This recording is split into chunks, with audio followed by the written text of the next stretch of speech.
waking up and standing up. You know, Darren LaHood really flies under the radar.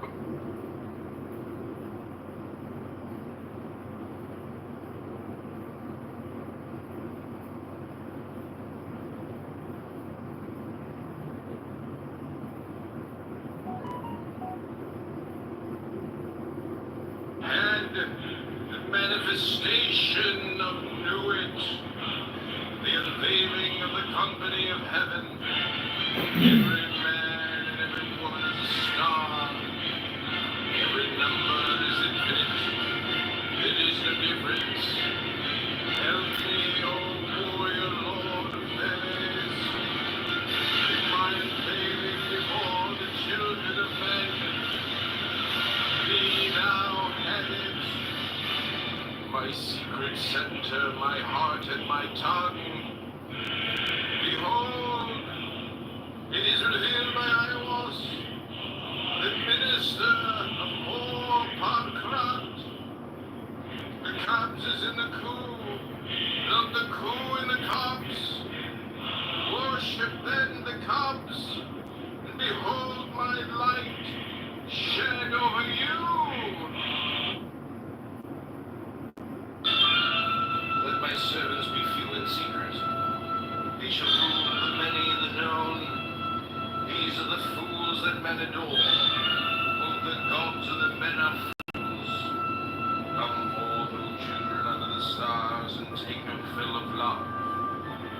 I am above you and in you. My ecstasy is in yours. My joy is to see your joy. Above the gemmed azure is the naked splendor of Newitt. She bends in ecstasy to kiss the secret ardors of Hedit. The winged glow, the starry blue are mine, O Ankafan Kansu.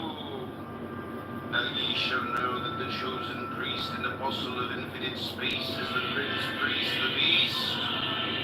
And in this woman called the scarlet woman, they shall gather my children into their fold. They shall bring the glory of the stars into the hearts of men. For he is ever a sun and she a moon. But to him is the winged secret flame, and to her the stooping starlight. But ye are not so chosen. Burn upon the brows, O splendorous serpent. O azure-lidded woman, bend upon them. The key of the rituals is in the secret word which I have given unto him. With the God and the adorer I am nothing. They do not see me. They are as upon the earth, I am heaven. And there is no other God than me. And my Lord headed. Now therefore I am known to ye by my name Newitt. And to him by a secret name which I will give him when at last he knoweth me. Since I am infinite space, and the infinite stars thereof. Do ye also thus bind nothing? Let there be no difference made among you between any one thing and any other thing, for thereby there cometh hell. But whoso availeth in this, let him be the chief of all. I knew it. My word is 6 and 50. Divide, add, multiply, and understand. And saith the prophet and slave of the beauteous one, Who am I? And what shall be the sign? So she answered him, bending down a landing flame of blue, touching all penetrant, her lovely hands upon the black earth, and her lithe body arched for love, and her soft feet not hurting the little flowers thou knowest. And the sign shall be my ecstasy, the consciousness of the continuity of existence, the omnipresence of my body.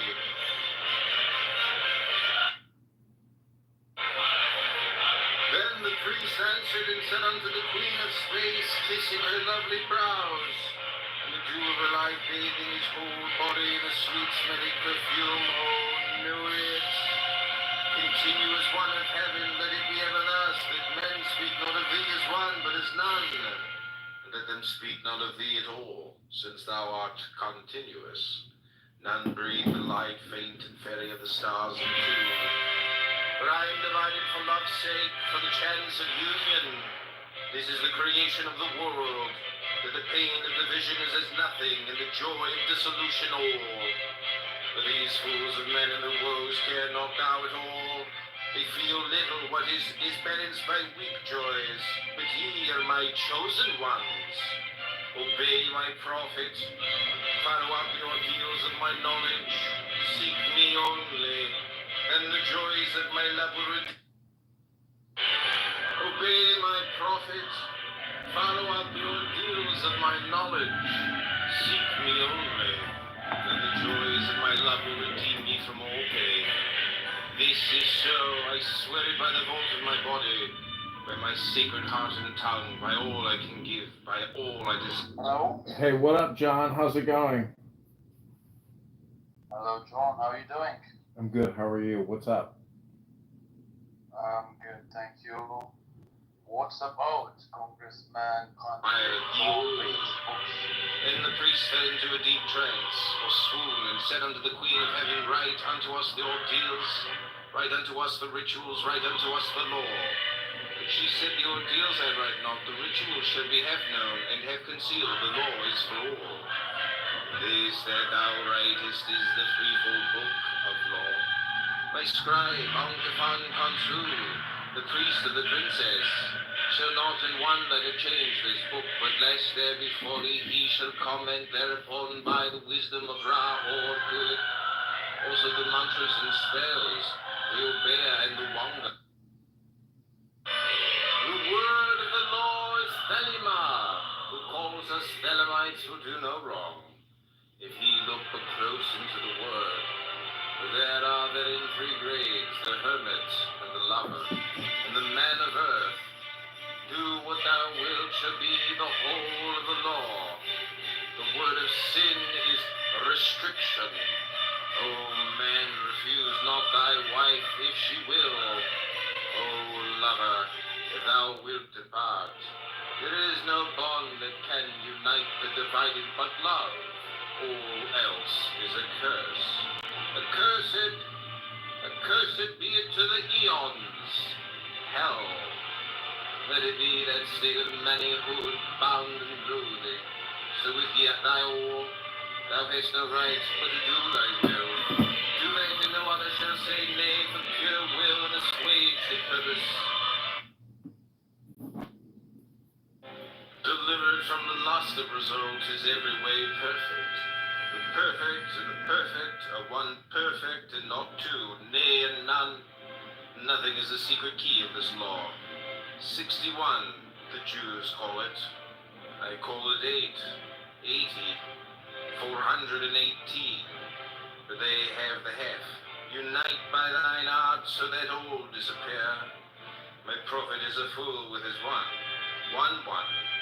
Are not they the ox and none by the book? Abrogate are all rituals, all ordeals, all words and signs. Ra Horkut hath taken his seat in the east at the equinox of the gods, and let Asar be with Isa, who also are one, but they are not of me. Let Asar be the adherent, Isa the sufferer. Poor in his secret name and splendor is the Lord initiated. There is a word to say about the hierophantic task, behold. There are three ordeals in one, it may be given in three ways. The gross mass pass through fire, let the fine be tried in intellect. And the lofty chosen ones in the highest, thus ye have star and star, system and system, let not one know where the other. There are 4 gates to one palace. The floor of that palace is of silver and gold, lapis lazuli and jasper are there. All are rare scents, jasmine and rose, and the emblems of death. Let him enter in turn, or at once the 4 gates, let him stand on the floor of the palace. Will he not sing? Amen. Oh, warrior, if thy servants sing. But then our means and means, be goodly therefore, dress ye all in fine apparel. Eat rich foods and drink sweet wines and wines that foam.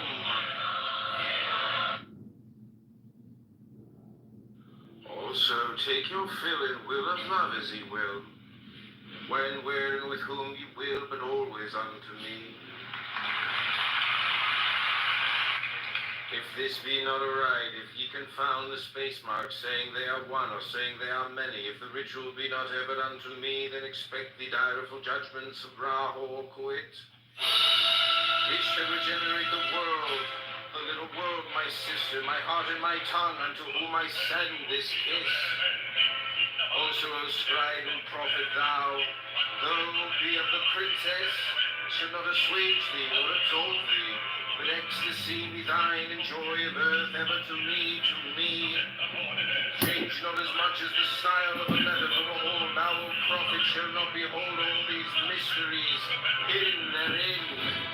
The child of thy bowels, he shall behold them. Yeah, I want to thank you for coming to John Kitover's TikTok. I'm going to read you Aleister Crowley. Poetry is called A Birthday. This is an exclusive TikTok recording, which will also be uploaded to YouTube. I want to thank my friend Death Hippie for joining me on this poetic journey. Let's start this poetry by taking the deepest breath of the day through our noses.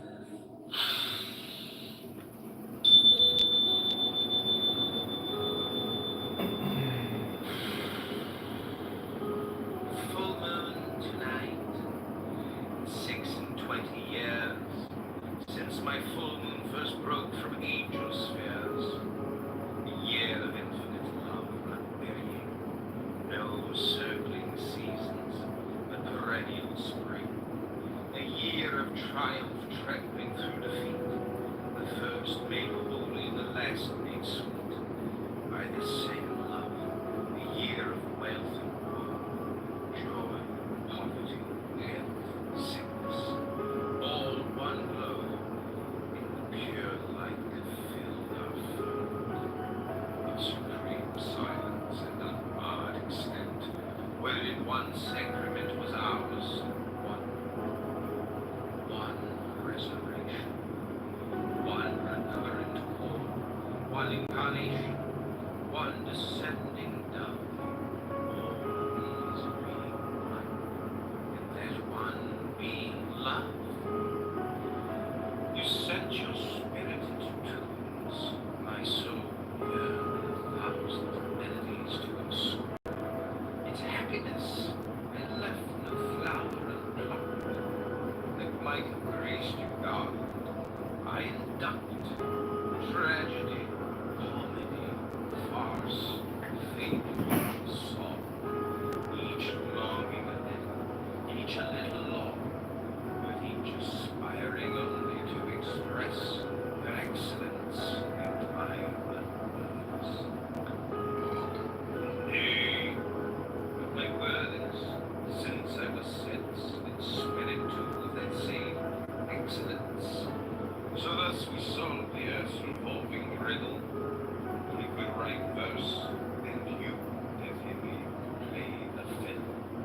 While as for love, the sun went through the signs, and not a star but told him how love winds. A wreath for every decanot, the green, minute and second, linked eternally in chains of flowers that never fade in harm. Each one is set eternal as a star. Let me go back to your last birthday. Then I was already a grown man then.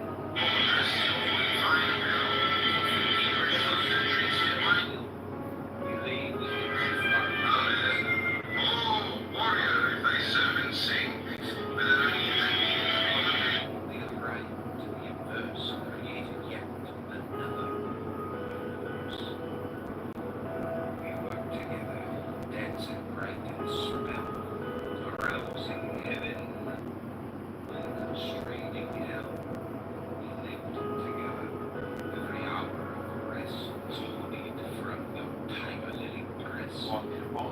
We, oh, wandering devils, we are drained by life to fate.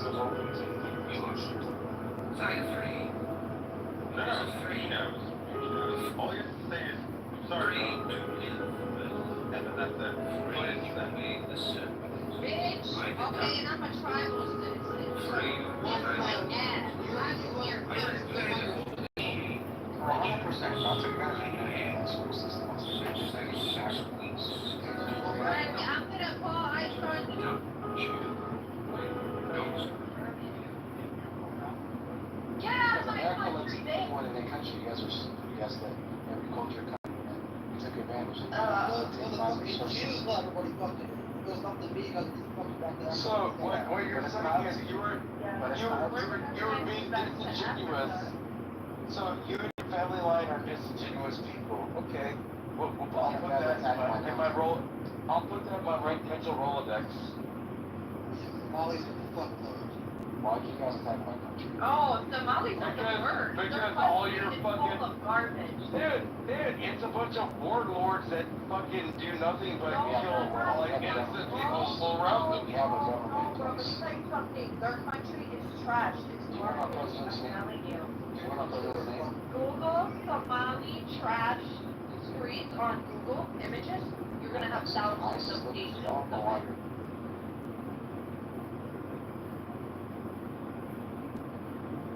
Campaign directly at 312-498-0517 and on johnforcongress.com, click on the blog section. You can see our antidote link to make a donation.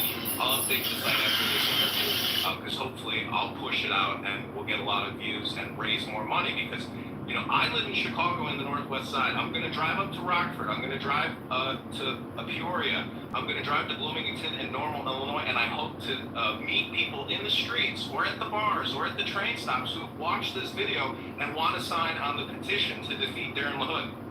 Listen, your district is frankly crazy the way they do.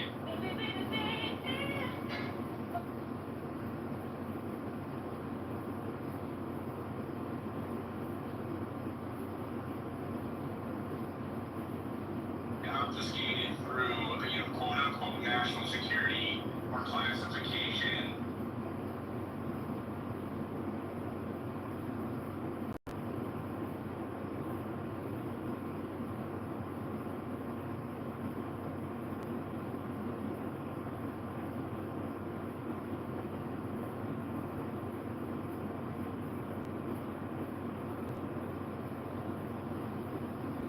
And we've seen,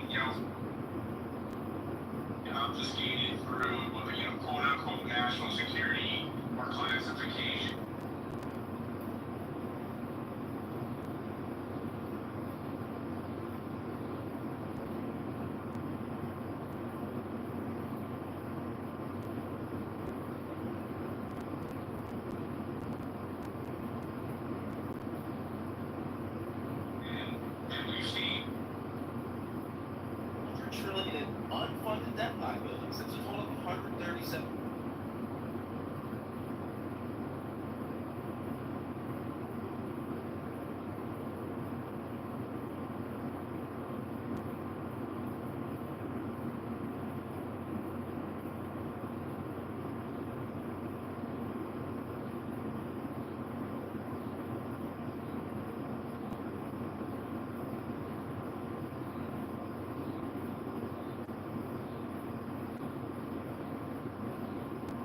I almost got married.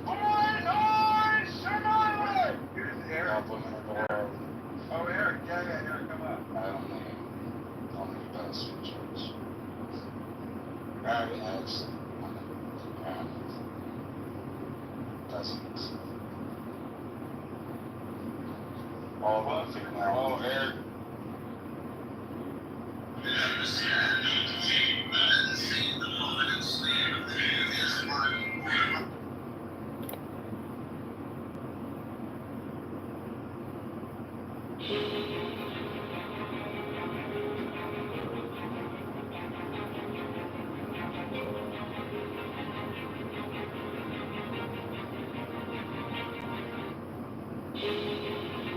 Can't.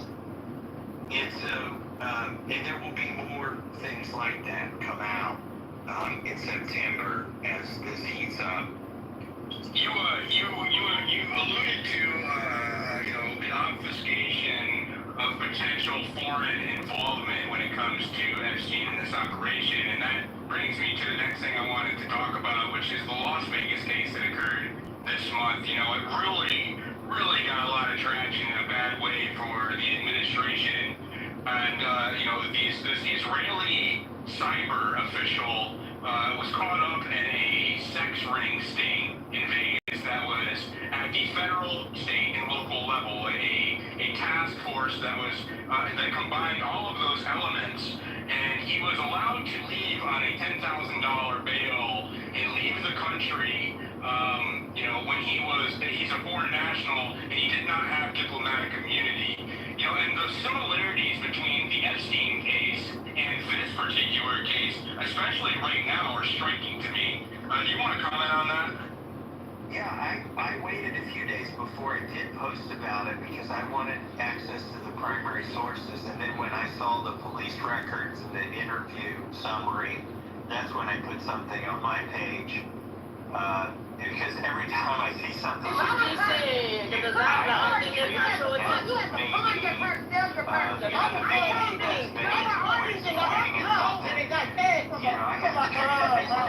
to discredit me if I amplify it. I approach it the same way, Mr. Massey. If it turns out not to be true. So, in this case, it turns out to be true. In fact, to a degree that the State Department had to put out a statement, which may or may not be true, saying that they had nothing to do with it. Now, whoever put out that statement may firmly believe that the State Department had nothing to do with it, but it might be a case where the right hand doesn't know what the left hand is doing.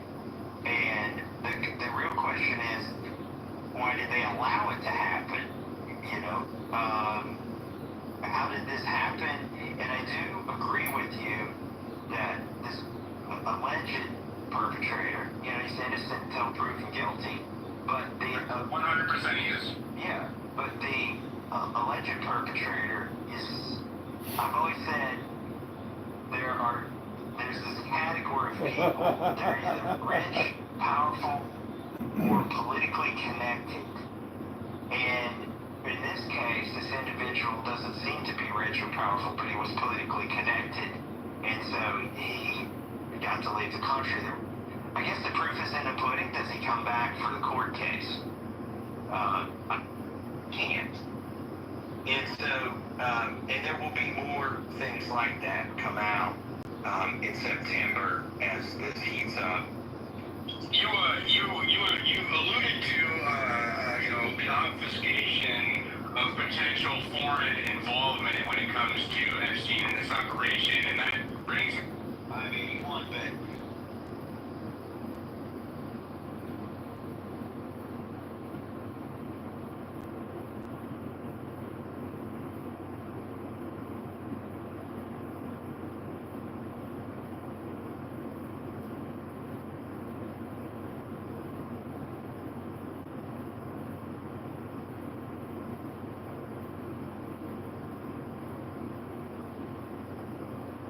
Yeah. What did they say? Who, the lawyer? Didn't you talk to his employer? No, I talked to a lawyer. They're going to serve him with a civil lawsuit for defamation. They're going to try to garnish his wages at Houston Children's Texas Hospital. Wow, interesting. They're gonna serve him. They're gonna serve him. Okay, so you talked to a lawyer. He thinks we can get about 15% of his salary monthly for the next 7 years. Wow. So you didn't call his employer. You called it a lawsuit. You really served him with a civil lawsuit. No, they're about to serve him at work, at the hospital. You're the man. They have to get the process server to go over there, but they have the draft complaint all filed with the court already. So he's in process to get served.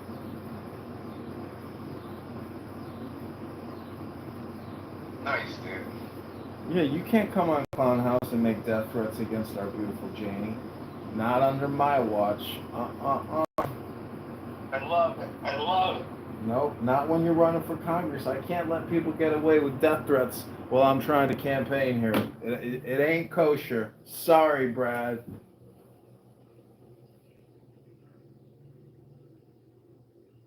I love it, buddy. Stauffenberger. Did you like my promo of you yesterday in the room? I did. That was great. Thank you. Keep doing it. You're my man, dude. You're my freaking man, dude.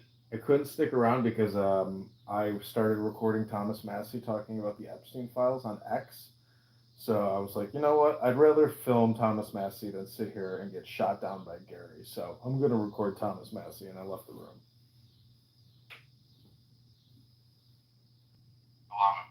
I love it. Buddy, you're a hero, dude. You're a freaking clubhouse hero.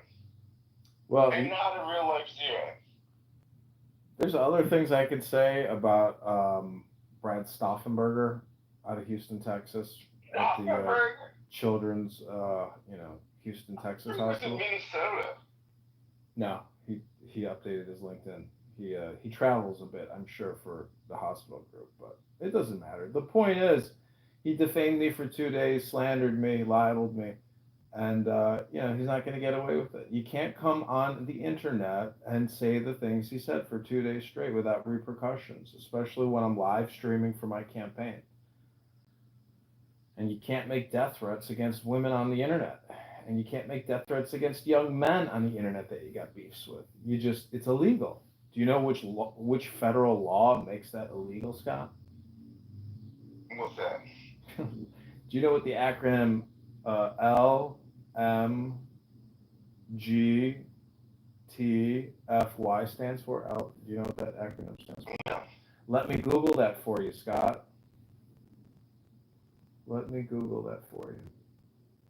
I already Googled this, but we also did some AI lookups and confirmed it all today. So, obviously making death threats on the internet is illegal. It's just like, duh.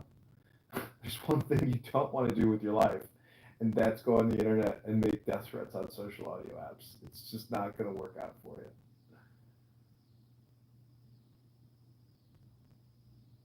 It must be a lot of anxiety working with children who have terminal cancers and working on their claims with the insurance provider. It must be very stressful.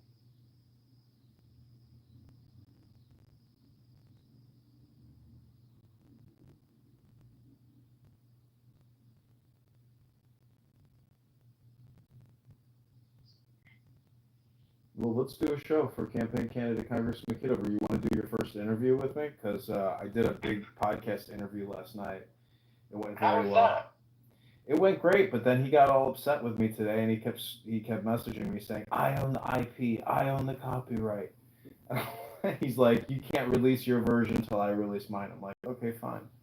So I pulled my version down, and I'm waiting for him to release his edited version. I said to Jade, you see that he's getting served at work tomorrow, and she said, "Great," with the big applause. Kitover, you're the best, dude. You're a public servant.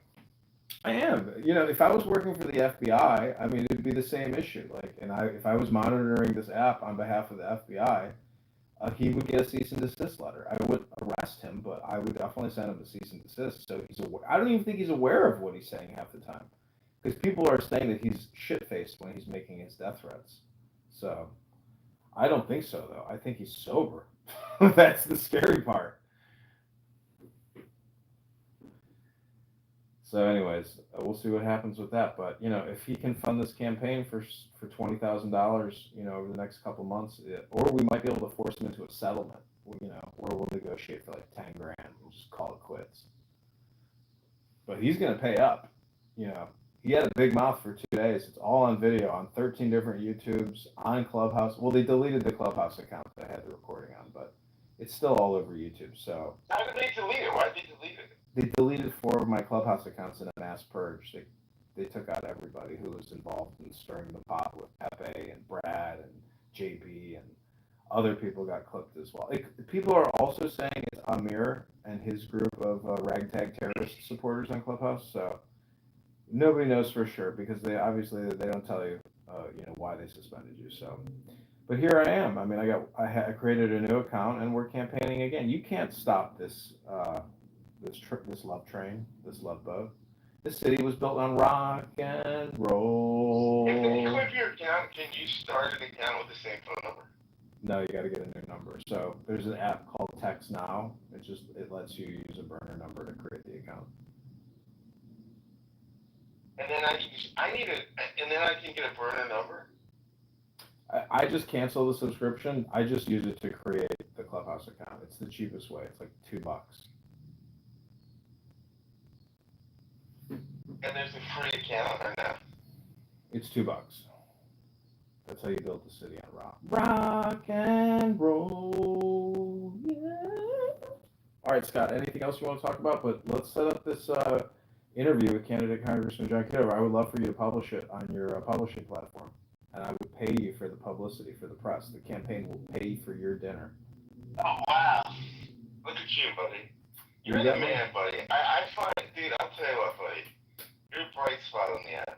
We got money. We got Clubhouse money. So if you want to have a nice dinner this Friday night, set up your interview with candidate Congressman John Kitover. We need the publicity. And we're going to post your interview with me all over X, all over YouTube, all over Instagram. So your face will get, your podcasting skills will get recognized as well. And you'll get paid to do it.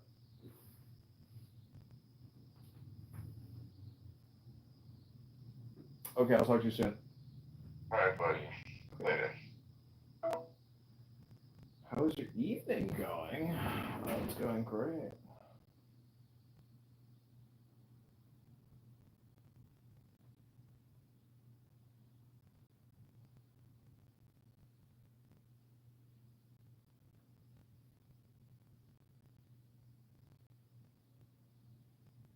You were just trolling because BB's mad. I witnessed him in the room where he was being bullied against. Boris, we gotta. Boris, He's having a meltdown, and it's hilarious. hold on, I gotta.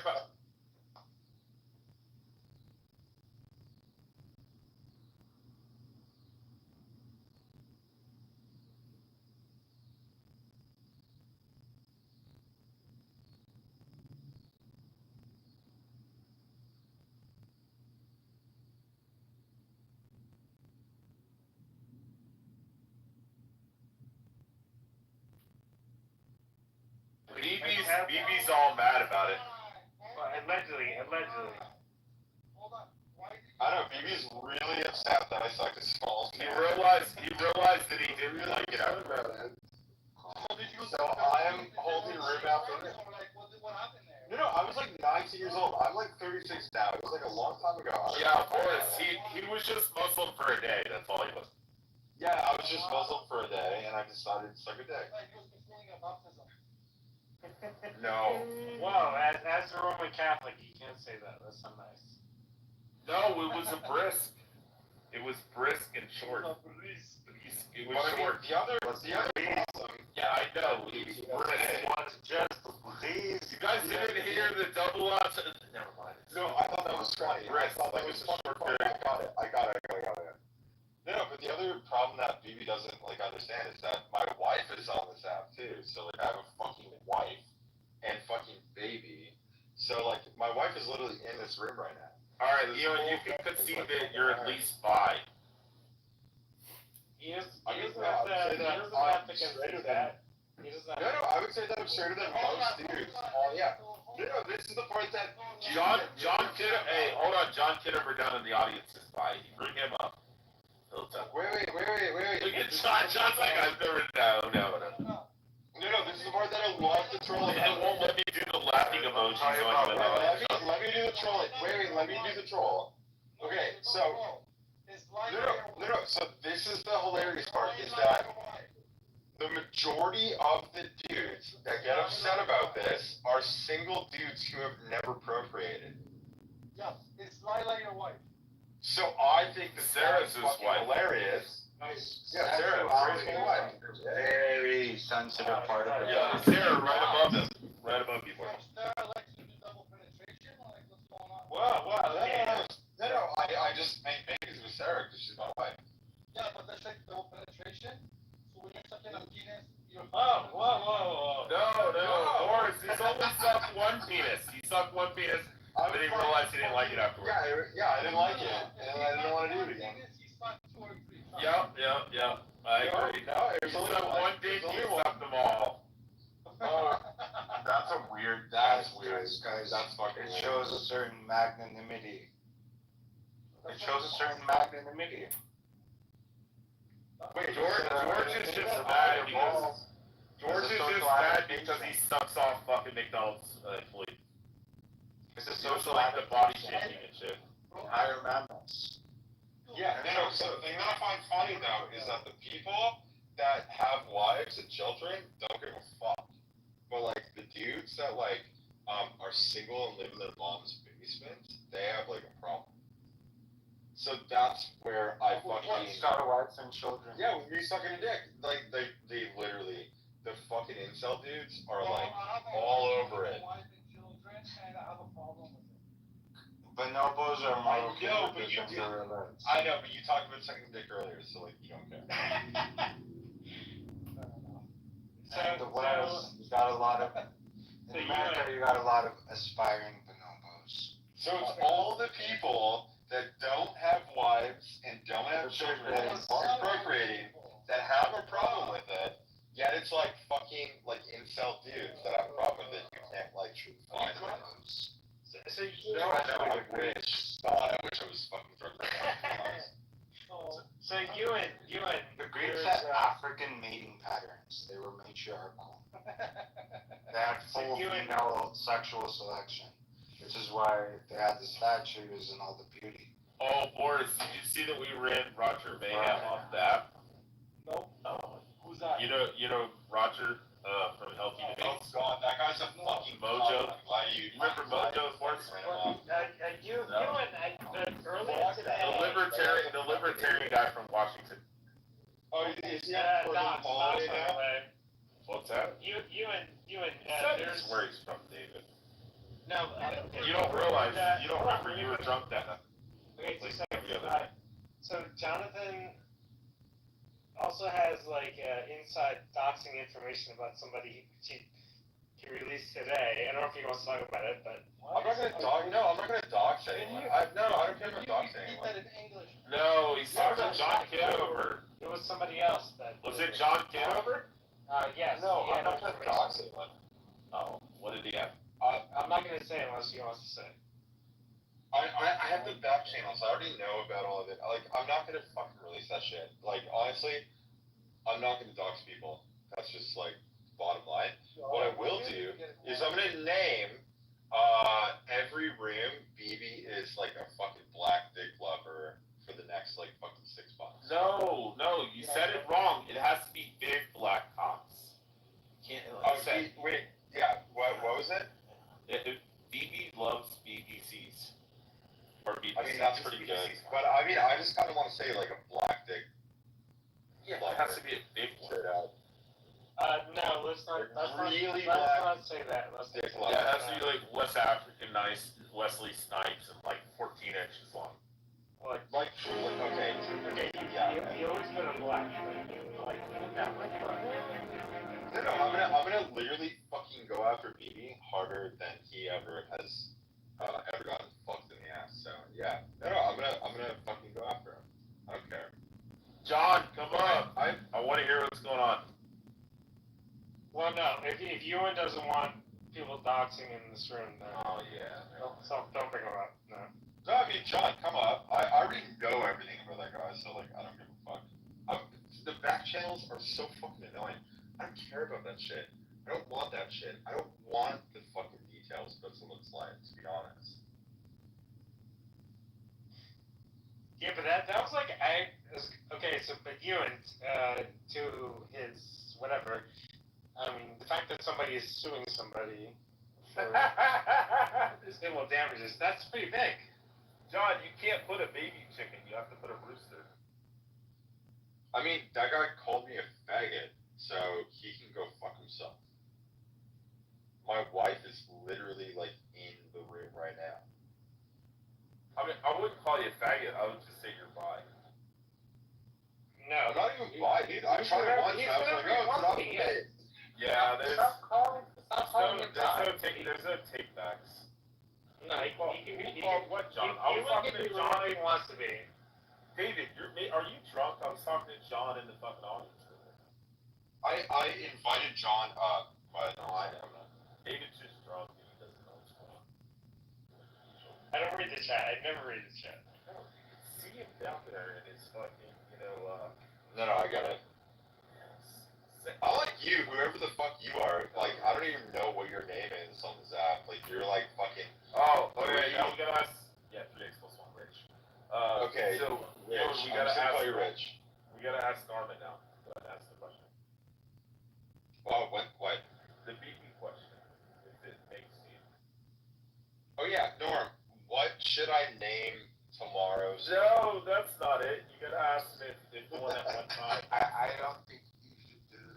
Oh, Norman, if you suck a dick one time, does it make you gay? Whoa, no, you don't have to answer that. Schmeckle, okay, I don't think. You don't have to answer that, yeah, thank you. I'm not interested in private life. Norm is private, it's public, they're talking about it. No, Norm is above it. He doesn't have to answer that. I'm just not interested in gossip and stuff like that. I don't know, maybe I mean, that's why I want BB to just fucking say sorry. That's the end. I don't have to come into any of his rooms. I don't have to do fuck all. You can block me. But I will do a fucking room every day with his name in it until he fucking apologizes. And I will get blocked off this app and I'll continue to do it. Because I don't fucking care. I am tired of this shit. Like, if you want to fucking try to insult me, then I will just do that. It's really easy for me to do. It takes like no time, and I have lots of time. So yeah. I mean, he left. Who am I? What should be the side? Should she have taken banging down the landing filled with blue, touching old penetrating?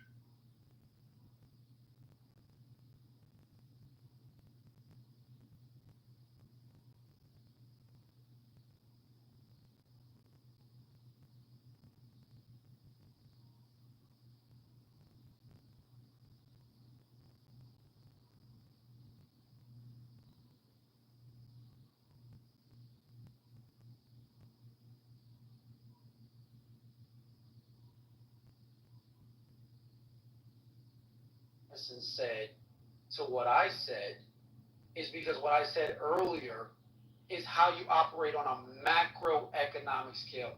Let me explain it for you. MACRO is big. It's huge. It's systems. Okay? It's entire systems. That's the best way to describe it. Microeconomics is what you do in your proximity, what you do in your community, what you do next to each other, your neighbor. What she's describing is a microeconomic effort that her business partner is undertaking and trying to do it at a scale to eventually produce macroeconomic outcomes. What I suggested is on a macroeconomic scale, there's not enough of us in information systems and technology, AI, whatever you want to call it, to dominate that sector. So if we're going to choose that sector to lock up and let that be the vehicle for us to achieve this problem-solving solution that insulates us from the white supremacist policies that disenfranchise our community that Sparkle so eloquently referred to a minute ago. The way you do that is locking up an industry. You talked about Wait, what's the white structural racist supremacist system? Can you explain it, TC? right, the people that own the buggy, right? Hold on. So wait, so when people cut me off, it's just okay. That's just Let me finish, please. That's some new guy. So she talked about the world's largest black-owned logistical company. Great, they own the IP. Great. That is a you could call it like a vapor, if you will, of what I'm describing on a macroeconomic scale. If you had 14, 15 of those bus companies in that area, I think you mentioned Memphis, was it? I think it was Tennessee, right? If you had 14 or 15 and they dominated the entire transportation industry and they own the IP and they're passing that down to their family and their kin through nepotistic business practices, that was the word I was looking for earlier, nepotism. Now you control and own an industry. You do that at scale through a macroeconomic perspective. What she's describing is great, but it can't be deployed on a macroeconomic scale unless you have 50 of them doing it, all within the same sector. But right. PC, Sparkle just gave you an example that happened in reality that literally scaled world, like globally. As far as like even its practices are being used globally today. And then Madison gave you one that just started last year that's regional. She said in St. Louis and then also on the East Coast. I have not heard you say yet, you know what, that's a great, whether even it's a great start, and then we need to do the scaling that you're talking about, that's going to be great. You're doing a good job. That's because TC already has the black business that is scaled and has hired over 500 people. He has that already, right, TC? Oh, that's true, yeah, he did say, I've been trying to get where TC is. I've been bidding and applying for city, state, federal contracts, and I'm like a little company where I've done a lot of great things because I partner up with people that are amazing. So Madison, anyone, please help me. I have everything. I am set, and I just need a contract. I have everything that I need to be a partner.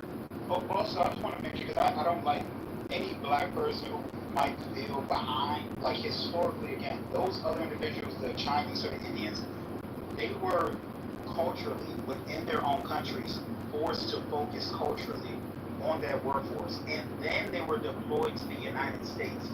So it's not like that shit just happened like yesterday. They've been doing it. So stop thinking that you are so lagging behind. They were implemented and forced. You cannot do that in the United States to people. Somebody mentioned earlier, like, it's a lot of individualism here. Yes, if you did that here, it wouldn't work. Not unless you literally go under a regime. So it's the context matters, man. Context matters on how groups take over industries. And it doesn't just happen like overnight. And even the medicine thing was crazy enough, and not to be pessimistic, but with it being great and grand and everything going 100%, those kids are going to be ready to probably take over the industry probably in like 2035, 2045. But we at least got to get them started. You don't get kick-ass adults by not culturally training them when they're kids. You don't just pop up and be amazing, like at fucking 35, ready to come back. These other cultural people that's in the industry. It's still a competition, and we got to make sure that we train the kids not to just jump in the fire, but be ready and trained to get everything done and professionally. Don't end up like Uncle Harris. We want you to be great and continue the legacy until like your generation after you're great. That's what we want to do. Let me shout out Uncle Darren. I just got me a bottle of single barrel premium whiskey. As far as I'm concerned, the CF, blame it all on the CFO. The rest of the staff and the executive leadership did what they were supposed to do. And we'll leave it at there, but go and buy you a bottle of Uncle Dearest. Please absolutely end up like Fawn Weaver and Keith Weaver. You know what I'm saying? Two black people who are representing black family and not only legacy building, but bringing back out legacy in nearest green. So absolutely end up like Fawn Weaver. She will survive this. They will survive this receivership. And again, go buy that bottle of, and I don't drink, y'all, but go buy that bottle of Uncle Nearest. That's why I know it's why you're always supporting our people. Yeah, no, I'm just saying like those like just lessons in general. We just don't want that to happen in the AI situation. So just watch your CFOs, watch your execs, watch your accountants, because if somebody's trying to jump ship or sabotage something to your legacy, to your business, just watch out for it. That's what I'm saying. Get those kids. We gotta take it. Shout out to Lisa Price. Point. I'm sorry, Price, but I want to just let y'all know that Lisa Price recently got back Carol's daughter.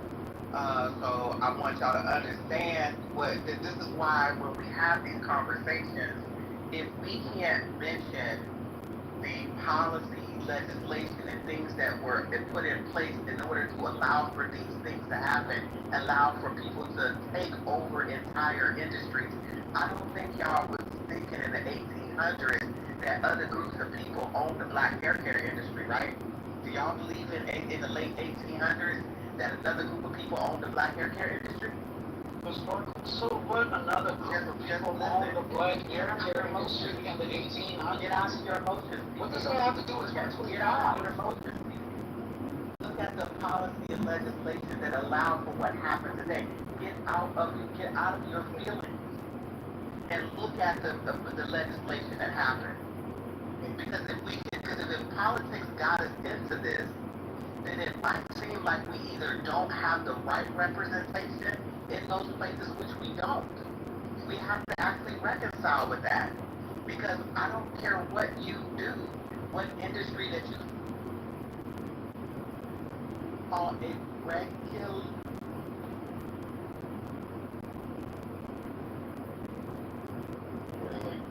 No, Harry, or I'm sorry, maybe has a problem with Ewan. Ewan doesn't have a problem with him. Maybe has a problem with Ewan, so Ewan's fucking with him back. See how that Yeah, I'm just reacting to BB being a cunt, basically. BB could just apologize to me and this would all be over. But he won't. So I'm going to game rooms after him every single fucking day.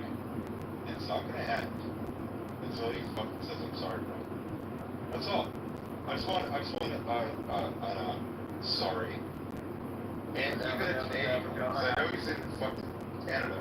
So I just want a sorry. Yeah, I just want a real fucking sorry. And BB's being a proper fucking cunt about it. And you know what? This is actually gonna split a lot of people. Yeah, maybe you can just say sorry. It's sad. No, is that what you want? Do you want an apology? Yeah, I just want you to fucking say sorry, dude. Okay. I'm sorry I didn't expose your fucking bitch ass a month ago, you piece of shit. Wait, did he expose himself about something? Yeah, like I've been open about No, fuck me, your ass. Barbecue roast. And he's got the weirdest narrative and doesn't know how to argue, which gets himself into trouble, and then in turn causes problems for other Jews on this app. And he doesn't realize he's like a toxic waste site. When he leaves, there's still toxins in the ground. Fucking one dick is worse than No, it has nothing to do with that. Has not all the secular atheist Jews and the Buddhist and Hindu Jews and the Jews against Israel that support Palestine. But all of those aren't bad. But, you know, Ewan sucking one dick and not liking it afterwards. So that's the whole problem with Ewan, because he's a pathological sex worker. He forgot to tell you the whole context. Sex worker. Wait, I'm a sex worker now? He goes oh in my there. God. I wish I made money off of my fucking sucking dick. I know. And I don't even support the whole sucking dick. I think it's disgusting, but no, I think it's gross. I'm not into it. You're harping on it. See, a normal guy would like make that decision before they actually said. Oh no, I told him that. They wouldn't Why couldn't you have decided not to like sucking dick before you sucked dick? I know. That's exactly what I said. Yeah, no, total fuck up. Yeah, that's not the point though. He's going into this. It's kind of like when you're like driving your car and you forget to look both ways and then you get in a car accident. You're like, shit. Yeah. Should look both ways. Yeah, car doesn't have rims on it. But anyways, this guy that knowingly goes into a room, and spreads toxic shit, and then wants to attack. What is the toxic? Wait, why do I spread that toxic? Please enlighten me.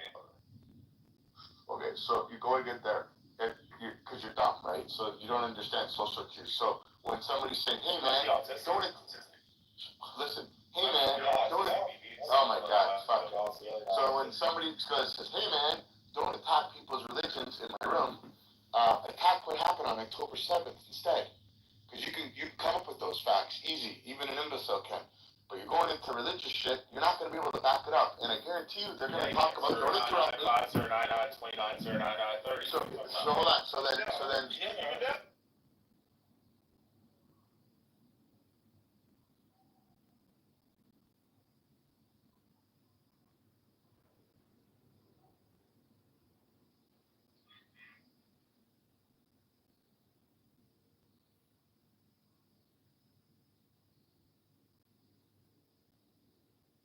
So,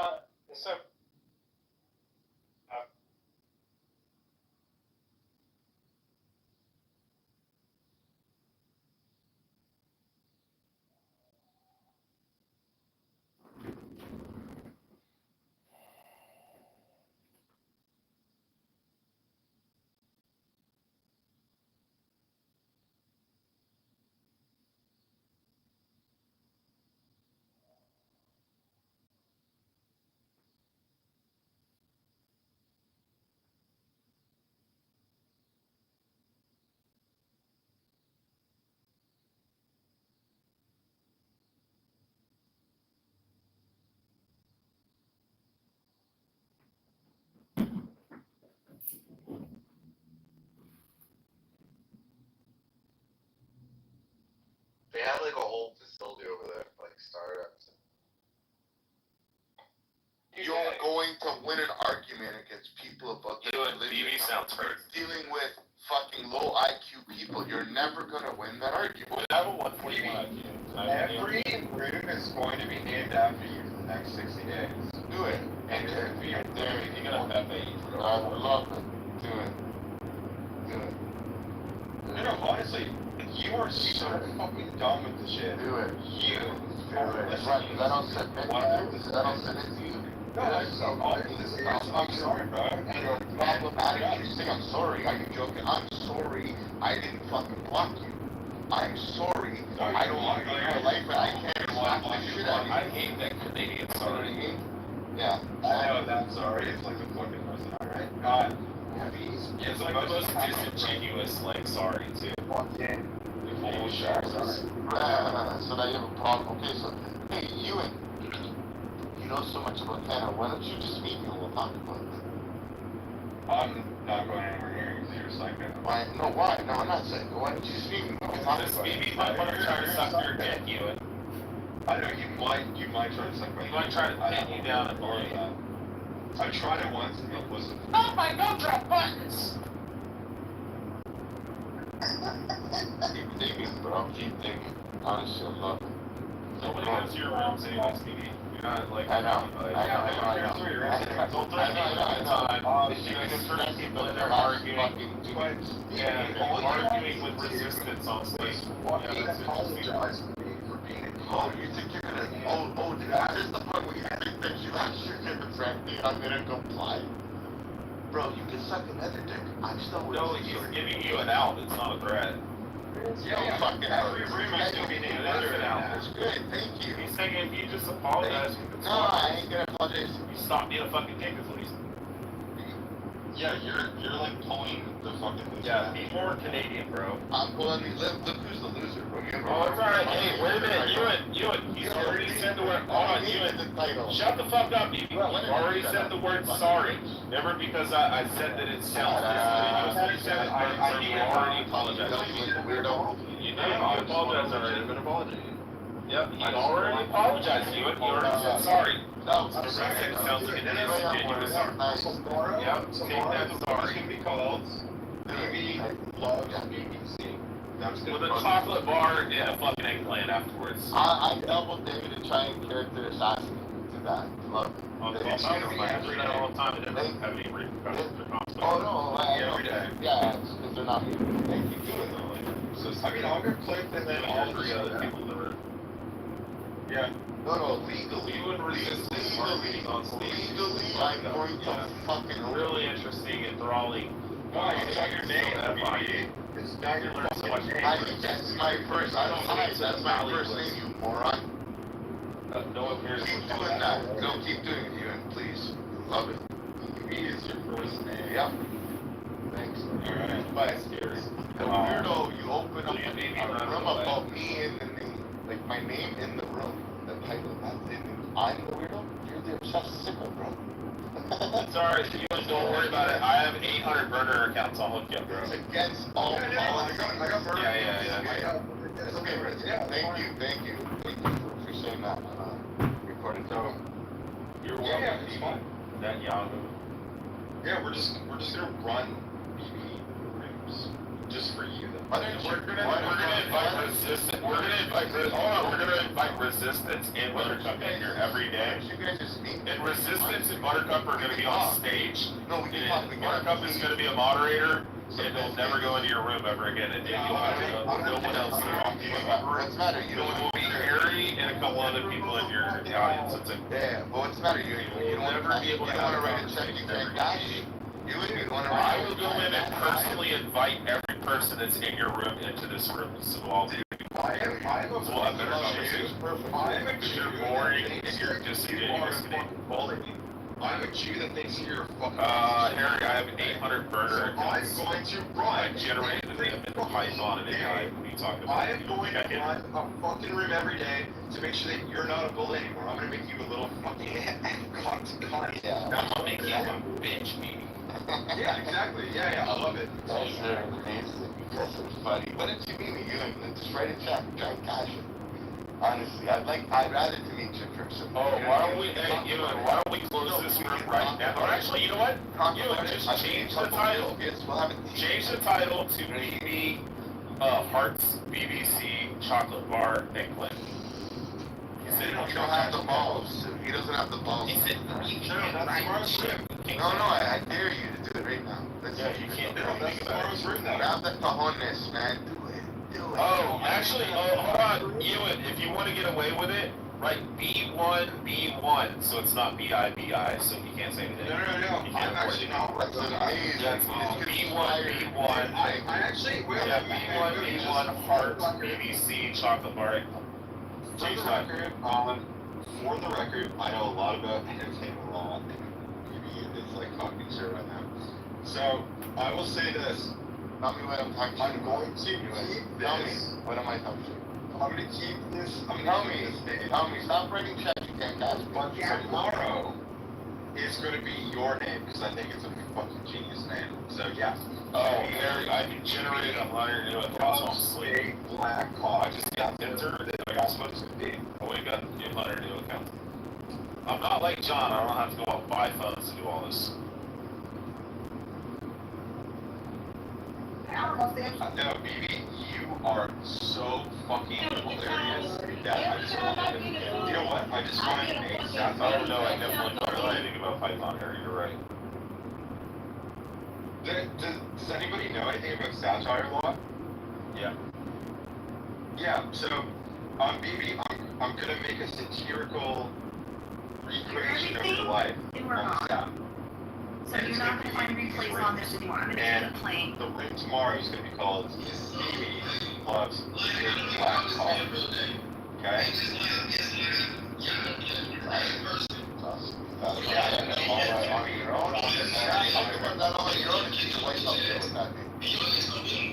No, this guy helped Rich helped me out with it, which is fucking sick. Yeah, Rich helped me. I mean, not only that, but You see, I paid fucking Roger Leave And I also fucking hate JB fucking crash out for fucking days. You also don't realize, yeah, he's a cunning source. Oh my god, what a fucking idiot. There's a rumor right now where FX is going to town with JB. Oh, John, are you streaming it? John comes up and streaming it. Yeah. Everybody's like, oh, look, everybody's right there.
Respectfully,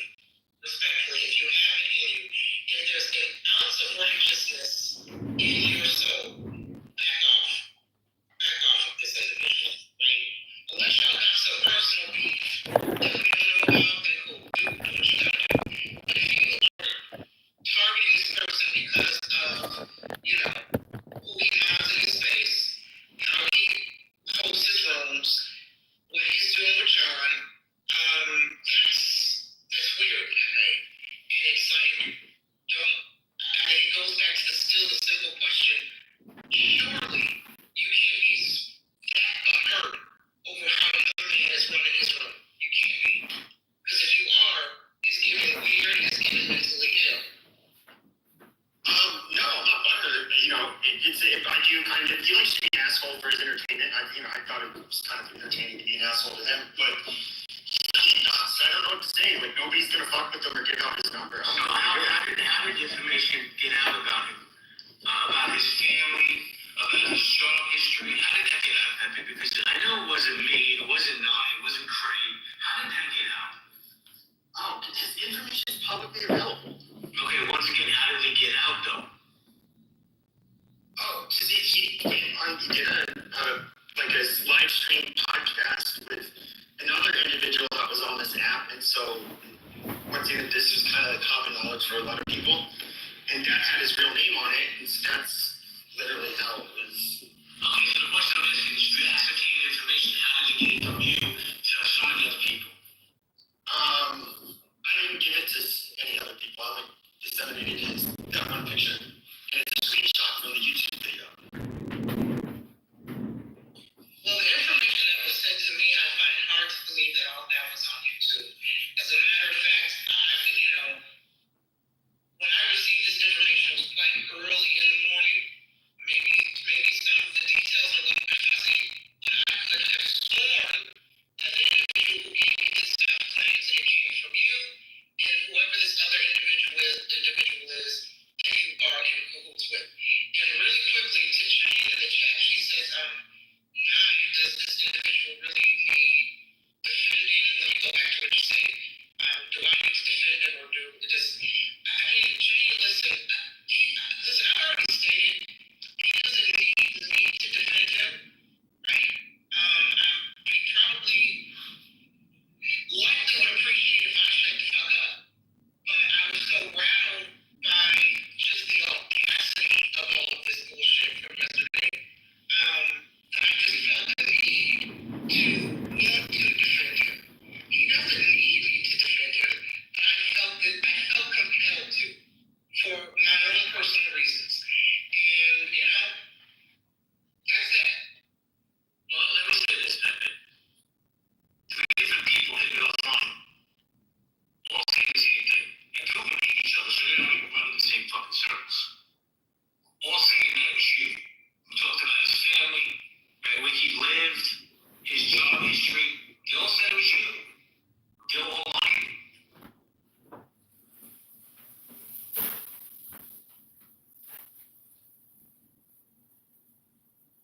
Well, he stepped away. He doesn't want to answer. No, I don't know.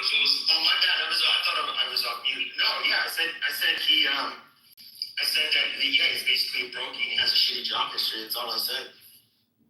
I thought you just put the picture. You didn't say anything. Identifiable information? No. All right, listen, I'm sure there's going to be a response room in my neighborhood. I don't give a fuck. No, I'm going to close this room down. And I'll hit you in the back. I'll hit you offline in a little while. All right, y'all have a good day.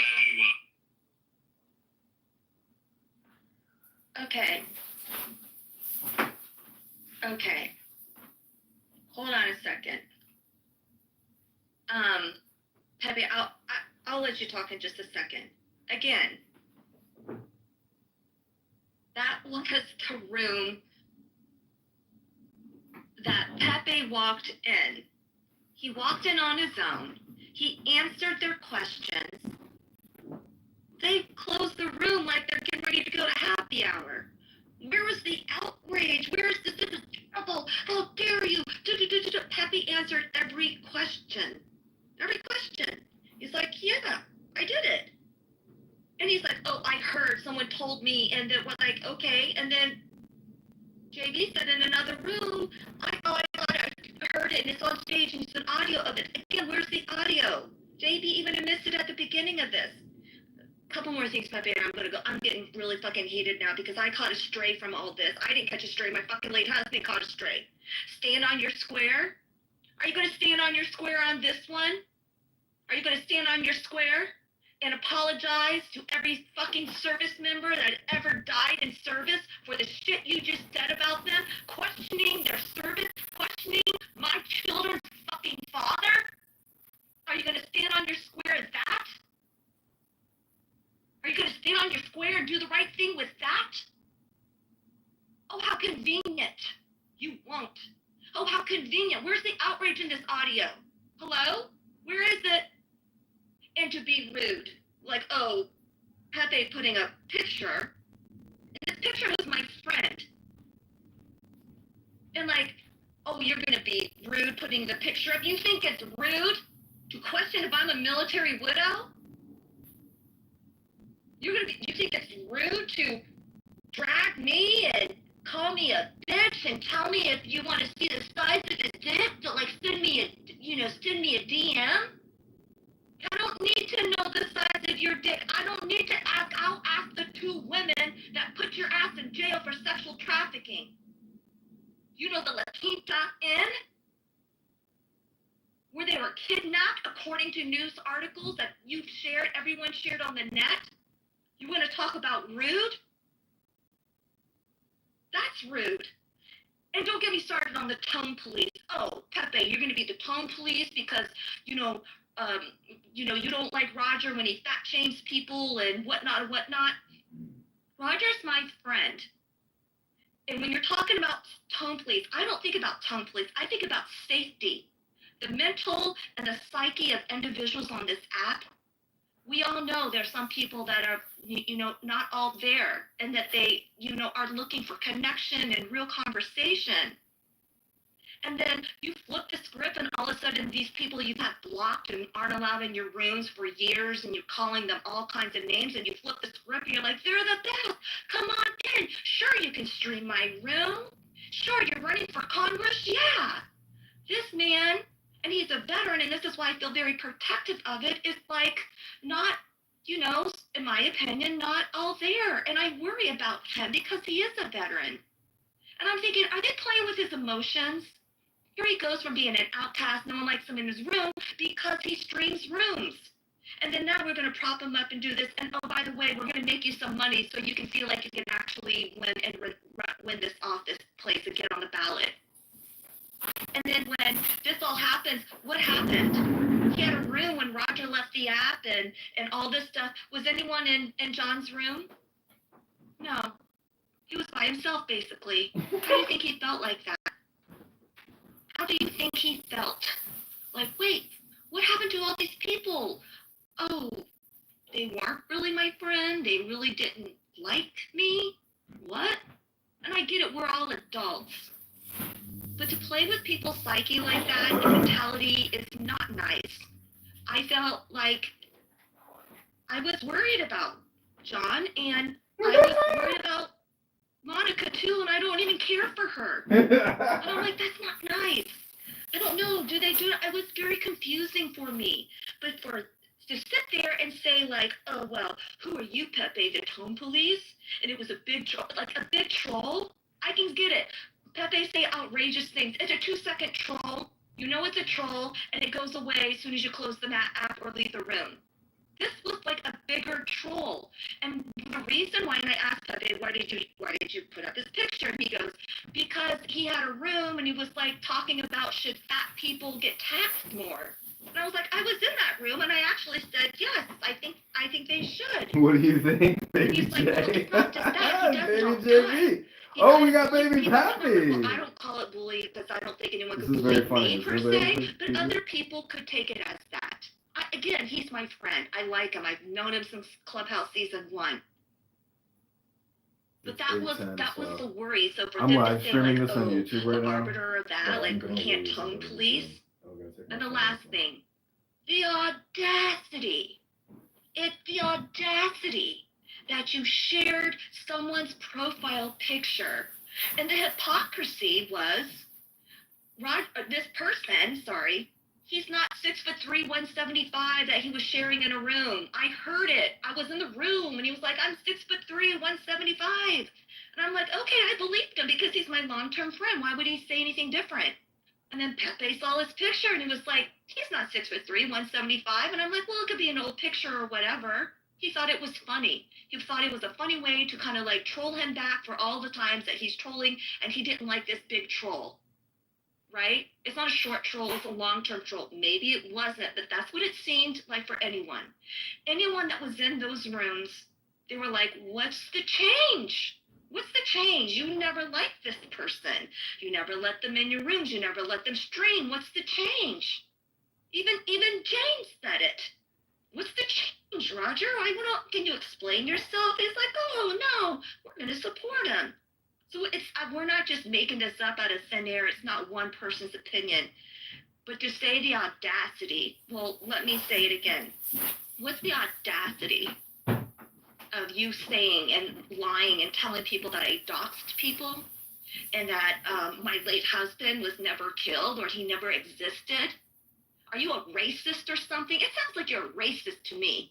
Sounds like a white man who is mad that he can't control this Asian woman who is married to a hot-ass fucking great skinny decorated officer, black man who has a Purple Heart and a Bronze Star with a Combat V.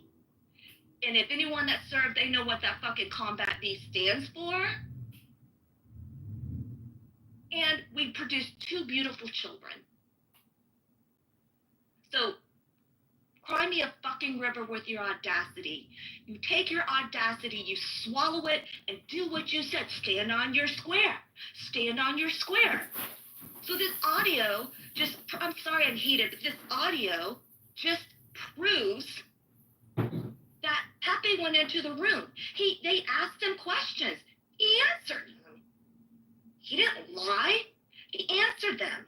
You heard JB's like, well, I've been told, and you said it, and there's an audio recording of it, and I even finished it saying it too. And she's like, well, I really trust those people, and I'm like, okay, I believe you. That's why I had side-eye and asked Pepe questions for such a long time. Like, did you really do it? Just stay. You're like, well, apologize. This is not worth it. Roger's my friend. You know, I know you didn't do anything, but, like, did you? And I was like, no, he couldn't. And then I had people try to mind fuck me, gaslight me, tell me I didn't know what I was talking about, and you weren't with him when I know that I was, because I looked at the chat, I looked at my phone, I looked at what time I went to fucking bed that day. Sorry, I'm Asian. I'm very organized like that.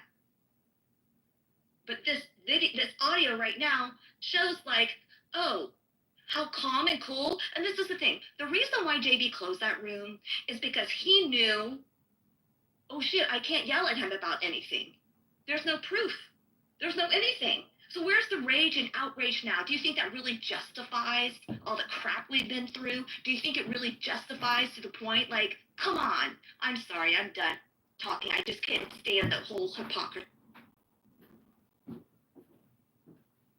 Yeah, I mean, it's pathetic. I mean, he was going off of a narrative, and it seemed like he was, in a weird way, it seemed like he was kind of making it up as he went along, but I told him, dude, I think people were telling him wrong information, and he assumed with it instead of, like, doing his own due diligence and listening to itself, like, where's the safety of that? Where's staying on your square at that? I'm sorry, I'm going to go on mute. Sorry. He didn't hear it himself. He listened to people and they lied to him. So where's the audio? And that's what I said. Dude, you guys he knows this too.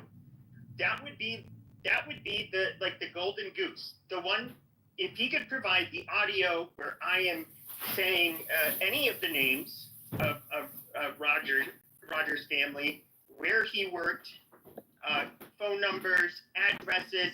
He even said something like social security numbers in that room because I was listening in anonymously before I hopped on the stage. Dude, show the proof, dude. And you know that John Kitover recorded that room. You said you were going to listen to it and you were going to make your $1,000. Okay, we'll make your $1,000 fucking bucks. That will prove that Pepe is a liar. He cannot be trusted. He makes shit up. Dude, post it. Shut me up. Nobody will come to my room anymore. Everybody will be like, well, he's just maybe Pepe's kind of a rat piece of shit who lies. Well, holy shit. It's not even that, Pepe. It's now these people that really don't know you or haven't been on this app for a long period of time or not. They're like also all of a sudden like psychoanalyzing you.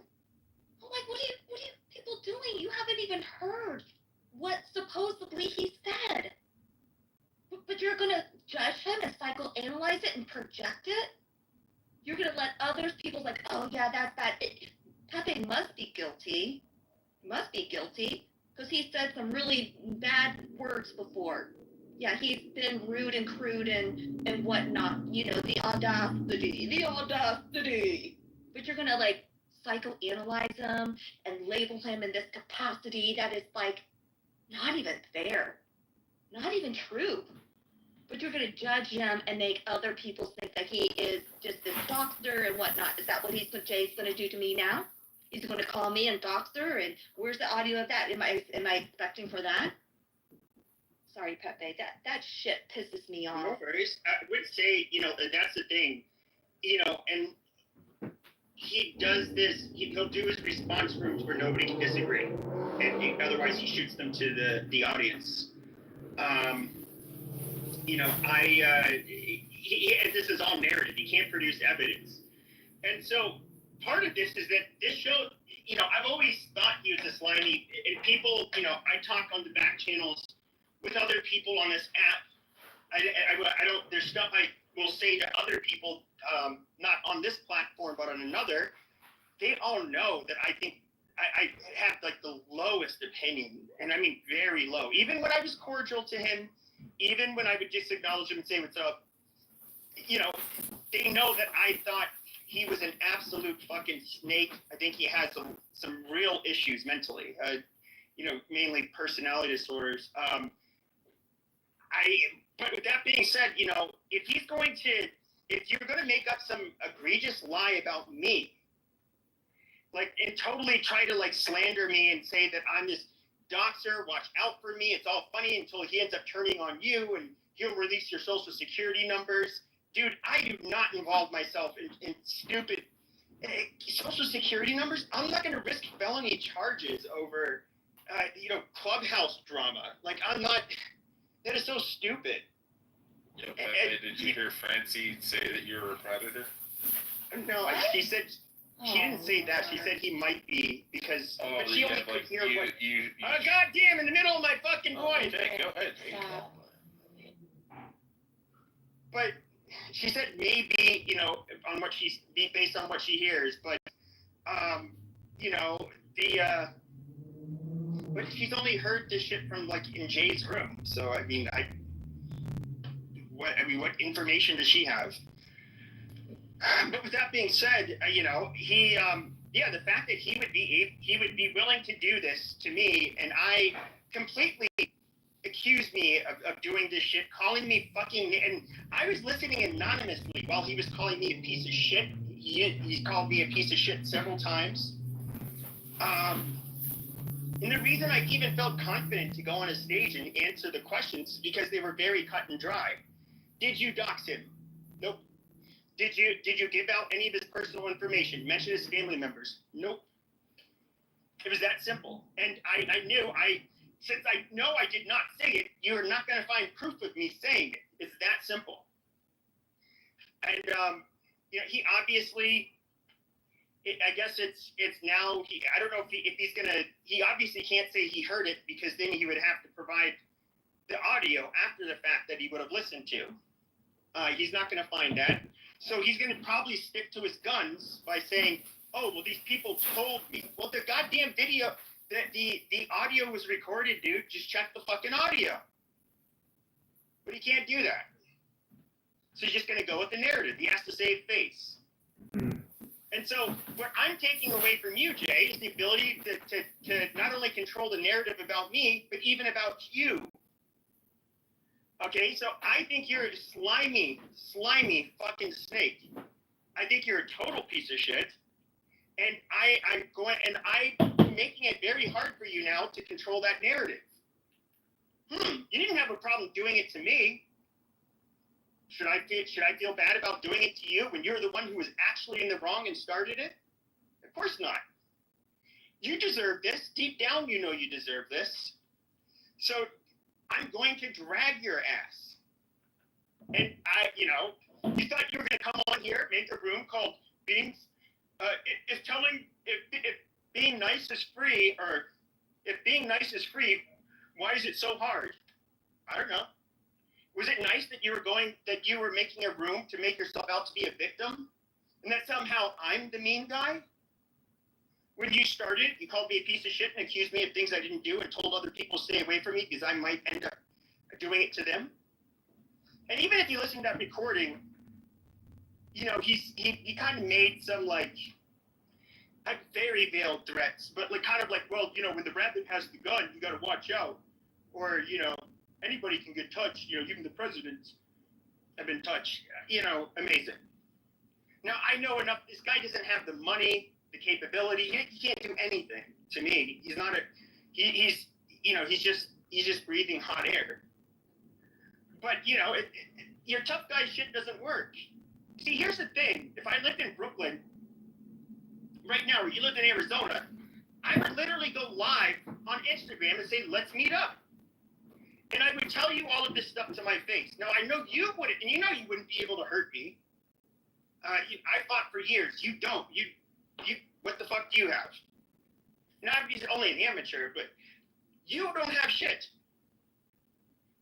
What are you going to do to me? Nothing. So you can be the big tough guy, but you're going to see me literally giving it right back to you. You wouldn't be able to intimidate me. But, it would be a little bit different if you were the guy you pretended to be. Some Italian mafioso thug. Something you're not Italian or a mafioso. I would kind of watch my mouth, See, just because you project an image doesn't make you that thing. You're not a gangster. You're a two-bit chump. You're a fucking pussy. You're somebody that can be disrespected. And because you bring it on yourself. And you're nobody to fear by any means, dude. Any stretch of the imagination. You're just a fucking loser with a big mouth. See, I at least admit I trash talk, but I don't make myself out to be some tough guy or, super successful, super rich, any of this, dude. I don't try to be anybody's guru. I don't give self-help advice. I don't try to be a leader. I don't do any of that. I have conversations about controversial shit. And, I have trolled a lot too. But my thing is not to be I don't know, whatever the fuck it is you try to do on here. You're just a fucking creep. A shitty room moderator. With personality disorder. You mean make women feel uncomfortable? Yeah. To think, he based his, quote, information off of hearsay, and you felt so emboldened to spread that information, and you felt so right. You don't have any receipt to show for it. You don't have any proof to show other than someone told me, the lady said it and JB said it. Someone told me that I trust and believe. Well, then where's the audio of it? So you felt like, okay, I'm just going to double down, and I don't care who I drag along the way. So I'm going to drag KK's late husband. That's what I'm going to do. Because that's like a reciprocal, really responsible, manly thing to do. But before I do that, I'm going to call Brad, her bestie from Clubhouse Season 1, and say, Brad, can you talk to KK? Can you tell her to back off? She's taking some jabs at me. And just because I didn't listen to you, who the fuck you think you are telling me what to do? Really? Really? I'm sorry. I'm not if I remember correctly, you brought receipts, didn't you? Oh, fuck yeah, I did. I always have receipts. When I say I got a receipt, I got a fucking receipt. Too bad Jay didn't learn that game when he was incarcerated. Maybe he didn't learn that. That's what you got to do. But you can't lie on people. You assumed things. And you were like, well, people will believe me. People will believe me Because, and I said, like, people believe me because someone told me, and like, yes, I like her. So I can understand why a lot of people like her. I can understand why people would assume what she says is the truth. And Jay's like, well, maybe people may not believe me, but they'll believe her because everyone likes her. But that's what he does. He attaches his little self onto someone that everyone likes and grifts off of them. Every single Clubhouse season. But you think it was okay, even though I don't have proof, and I'm just going to believe hearsay, and everyone will think Pepe said it because Pepe has this reputation, and people get triggered and bothered by what he says and whatever. And I'm just going to assume I'm going to run with it. And I'm gonna get buddy back with my friend Roger, and everything is going to be great.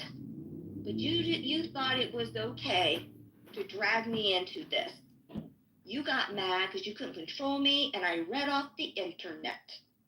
I read a court case filing that is public information from the New York SupremeCate.gov. How is that illegal? And you know what? When I read it, I didn't even say your name. Not one time. I'm not stupid. I'm not stupid. And I'm just thinking here, sorry, Pepe, I'll let people talk in just a second. I'm just agitated as fuck now. It's almost like you could sue some people for defamation of character. And knowing that they didn't have any facts to prove that is ultimately what you did. Right? Like, I don't know. I'm no lawyer, that's for sure, but I am a publicist, and I know what type of damage that can be done, and I know of someone that enjoys content creation and interacting with other things, and we've talked about, what you could possibly do to get bookings offline to talk about things like, yeah. But it's the assumption, and like, by the way, I don't give a fuck. I'm gonna drag KK in it and her late husband. Fuck him. She's a bitch. She's not real. She's a fraud, and her husband is not dead, and he was never a service member, and she's claiming stolen widowing, or whatever you want to call it. That's some sick shit right there. That's some sick shit. Like, he didn't pause for a second. You just pause for a second and be like, whoa. Let me step back. Let me take back and get the actual facts before you lead with such vengeance and evilness that would take you down a path to drag a female, knowing that it is wrong and it's not true, but you did it for your own narcissistic, my opinion, of yourself, for your own jollies. That's some sick shit right there. I'm sorry. Wait, you're saying JB shouldn't have been a rat piece of shit? He should have really found out. So listen, he had no proof. He asked Pepe. Pepe said no. If Pepe would have said like, yeah, I did him, but people will ask him, Pepe, did you say that? He's like, yeah, I did. I was angry. I was messed up. He'll own to it. That's called standing on your square. Hello, so right back at you. That's standing on your square. But you didn't have any facts. It's true. And here's the funny thing. You can try to, everybody knows I use derogatory slurs. I did all of that stuff. I expressed opinions that people thought were like hateful. I've done all of that. Everybody knows that. See, I've been here for a while, and so has most of the people that are on this app currently. They know what I've said. But even with that being said, JB, let me make something clear, okay? Even if I was a black man, all right, a black man would be less than thrilled if I was to be with his lovely daughter or sister. But they would absolutely make sure that their daughter or sister stayed away from a rat piece of shit like you with your background. You know it's true. And anybody, we compared our backgrounds, Pepe with what he said versus like what you actually do, how you've actually preyed on people in real life, you know what the answer is going to be. You're universally considered a piece of shit, okay? In any fucking community. You're a lowlife. You would be in jail in any fucking community. Or any country. It doesn't matter. You are absolute fucking scumbag. So you can go ahead and try to guilt me over the little shit you know about me, which honestly, the most controversial shit about me is literally what I say online. My real life is actually really nothing extraordinary, nothing that exciting. No, in fact, you're not going to really get me to lose my job. You're not going to. There's nothing that you can do, dude. Wait, So you've never been to prison for sex trafficking? No, I've never been to prison. Hey guys, Hello. can I speak, please? Sure. Okay, so, tell them the truth. You can speak your truth, but it doesn't make it true. Over down. So, All right, you drunk. yeah, no, only because Irish girl. I know. Move to the audience. It's not one. Okay, on the nights that we have, like, there's those nights where we have our trash talking and everybody's calling each other names. Like you're perfectly fine in those spaces. This is not the space. Yeah, read the room. He's like every negative stereotype of Irish people in one. Very belligerent, likes to fight, drunk. She has, I think, reddish hair at least. Yeah, but she's still not as bad as JD. I mean, she's not a sex trafficking, allegedly rapist piece of shit. So, we'll give her some slack, I mean, here's the bottom line: is that I can go through, I can call JB all of these names, but I can drop receipts. I can debunk your stupid fucking accusations about me, call out how you have zero proof of these accusations and how you made it up. I can call you all of these names based on receipts from like what you actually have been in trouble for in the past, what you've done on this app before. Dude, we have, like, what are you going to do? I mean, you are in a much more vulnerable situation than me. Okay, Pepe, who would say racist things. Amazing. It's not amazing that you That's the say worst that. thing you've done, Pepe. If that's the worst thing you've done, Pepe, you're a saint compared to Jay. Go ahead, KK. No, I'm just. JB doesn't have friends, though. You said he doesn't have any friends. He's a fucking broke piece of shit. He has Clubhouse, quote unquote, friends, and they never last very long.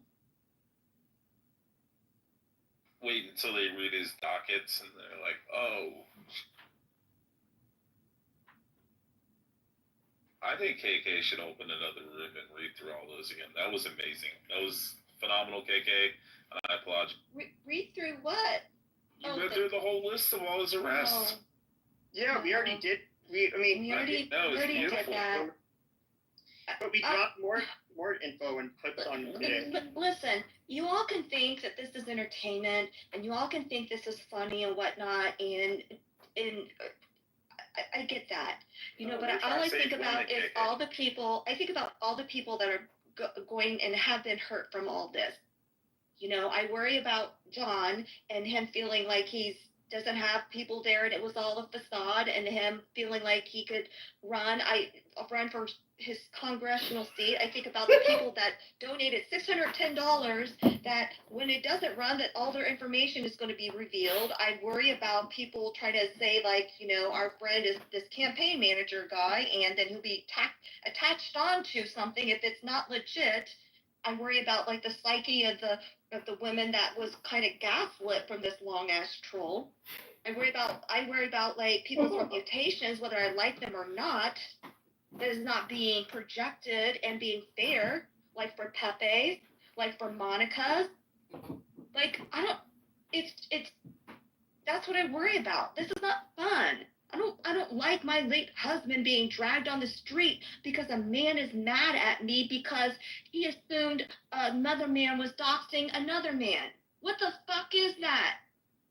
And he calls me a bitch? Who the bitch? Who the bitch? John, what are you doing standing behind your phones? He's like staring down at the phone. Okay, so go to johnforcongress.com. Thanks, everybody.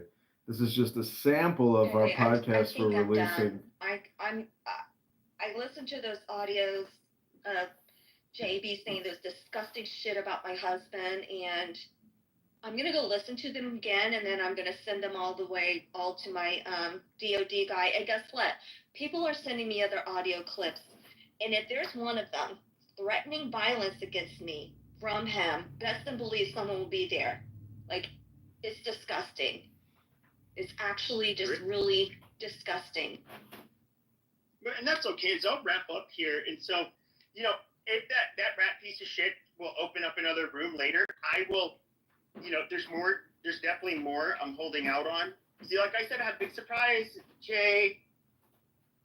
I will literally drag your ass again and again. How does it feel since you fired the first shot last Friday?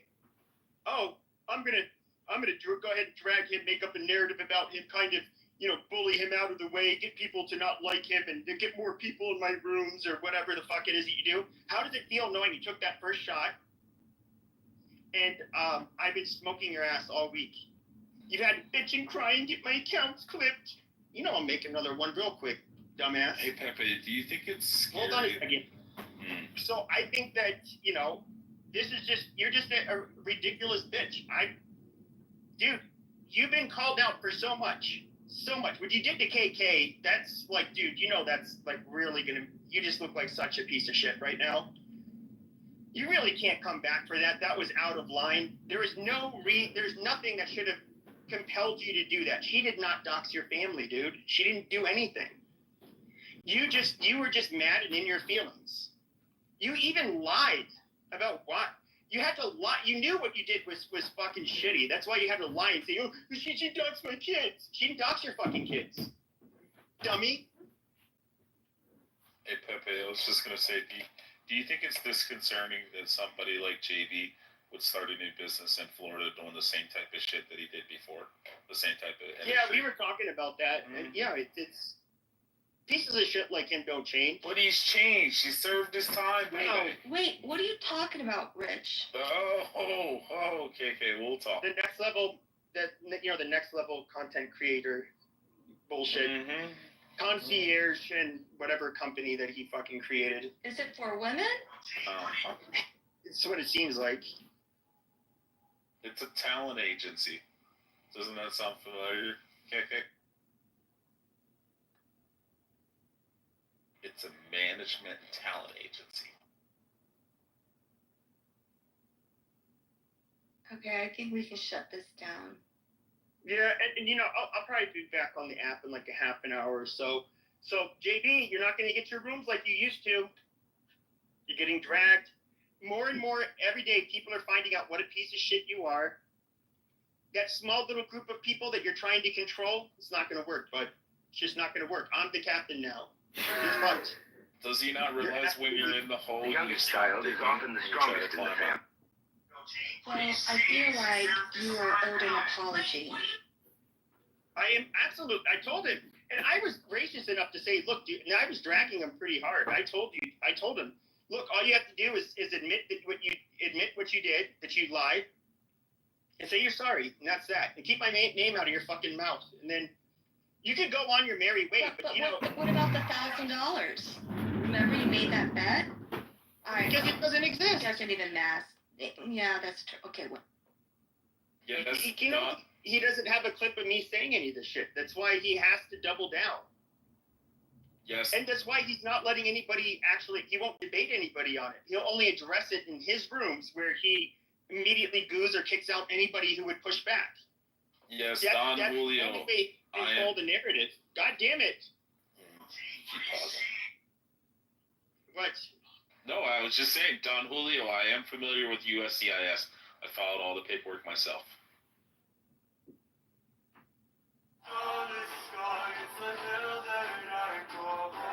Yeah, all right. Well, I'll close it, and I'll talk to you guys later. Also, Pepe, JB's a piece of shit. Just wanted to add that. Of Werap and Northern Barakazal. The chairman actually in Werap closed the SPLM office, and say we closed the office. What?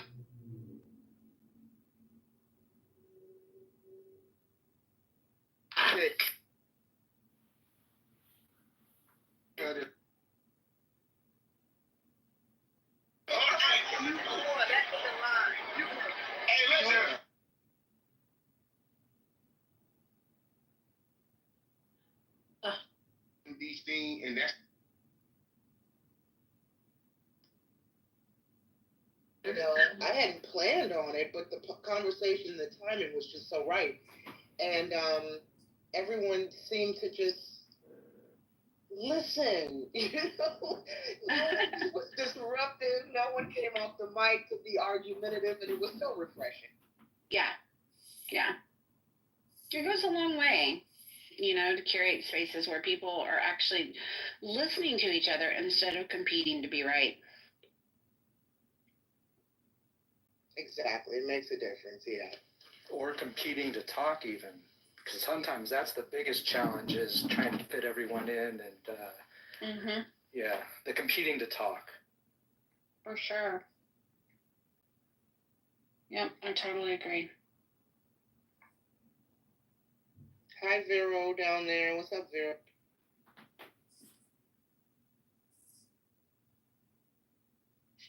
Send my girl an invite. We probably all just did. She's probably like, cut it out. Uh-oh. No, I'm drunk. Yeah, I had a little 2 shots of whiskey myself. I'm not drunk though. I never drink to get drunk, but right. 2 shots to you know, kind of cut the edge a little. I said I need a shower for this week. I'm glad I missed all the mess. I missed it. I just got Cliff Notes. Really, Mike? Yeah. That's right. What are you talking about? It's just been fucking awful. Like, it doesn't really affect me personally that much, but I just feel heavy and dirty after being here this week. It's a totally different feeling. And just when I thought, like, okay, I got JB and Pepe going at each other, mostly Pepe going at JB, but then I got JB now, and then KK, right? She's going after him, he's going after her.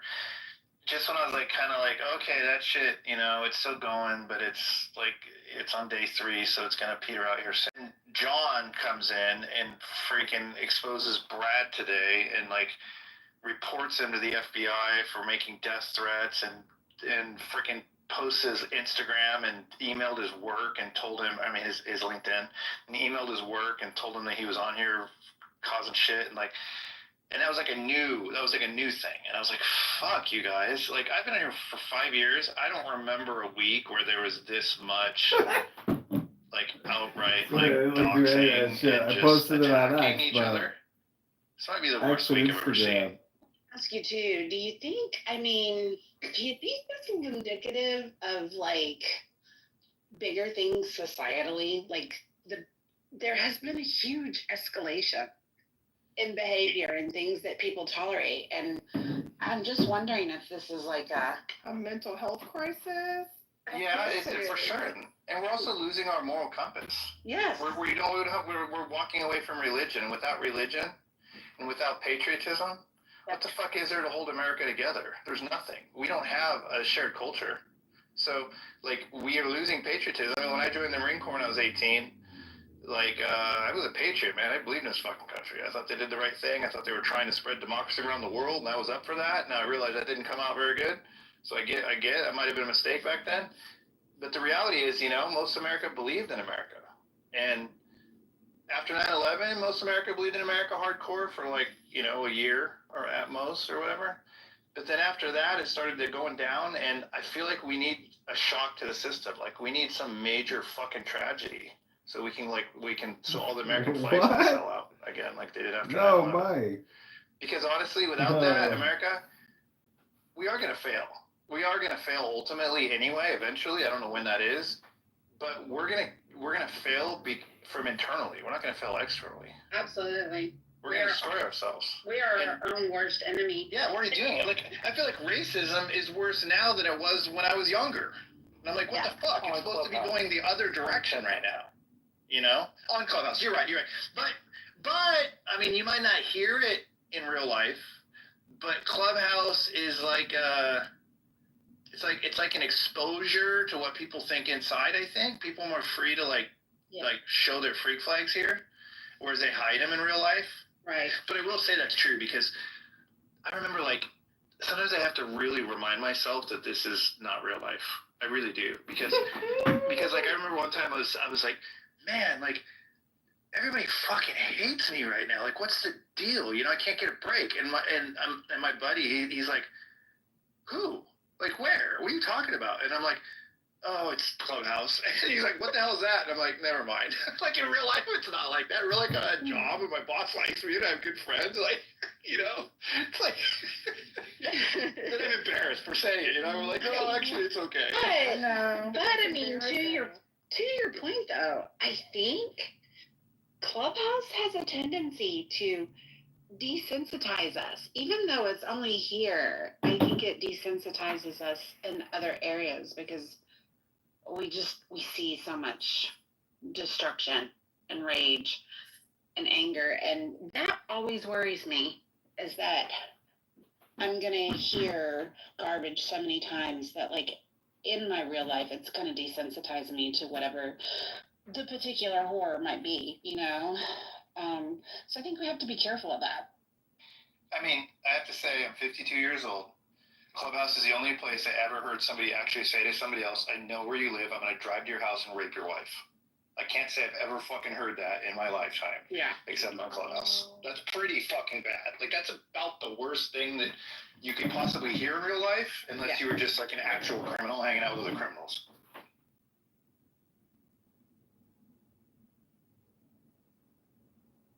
Yeah, for sure. Half of these people are criminals. I mean, yeah.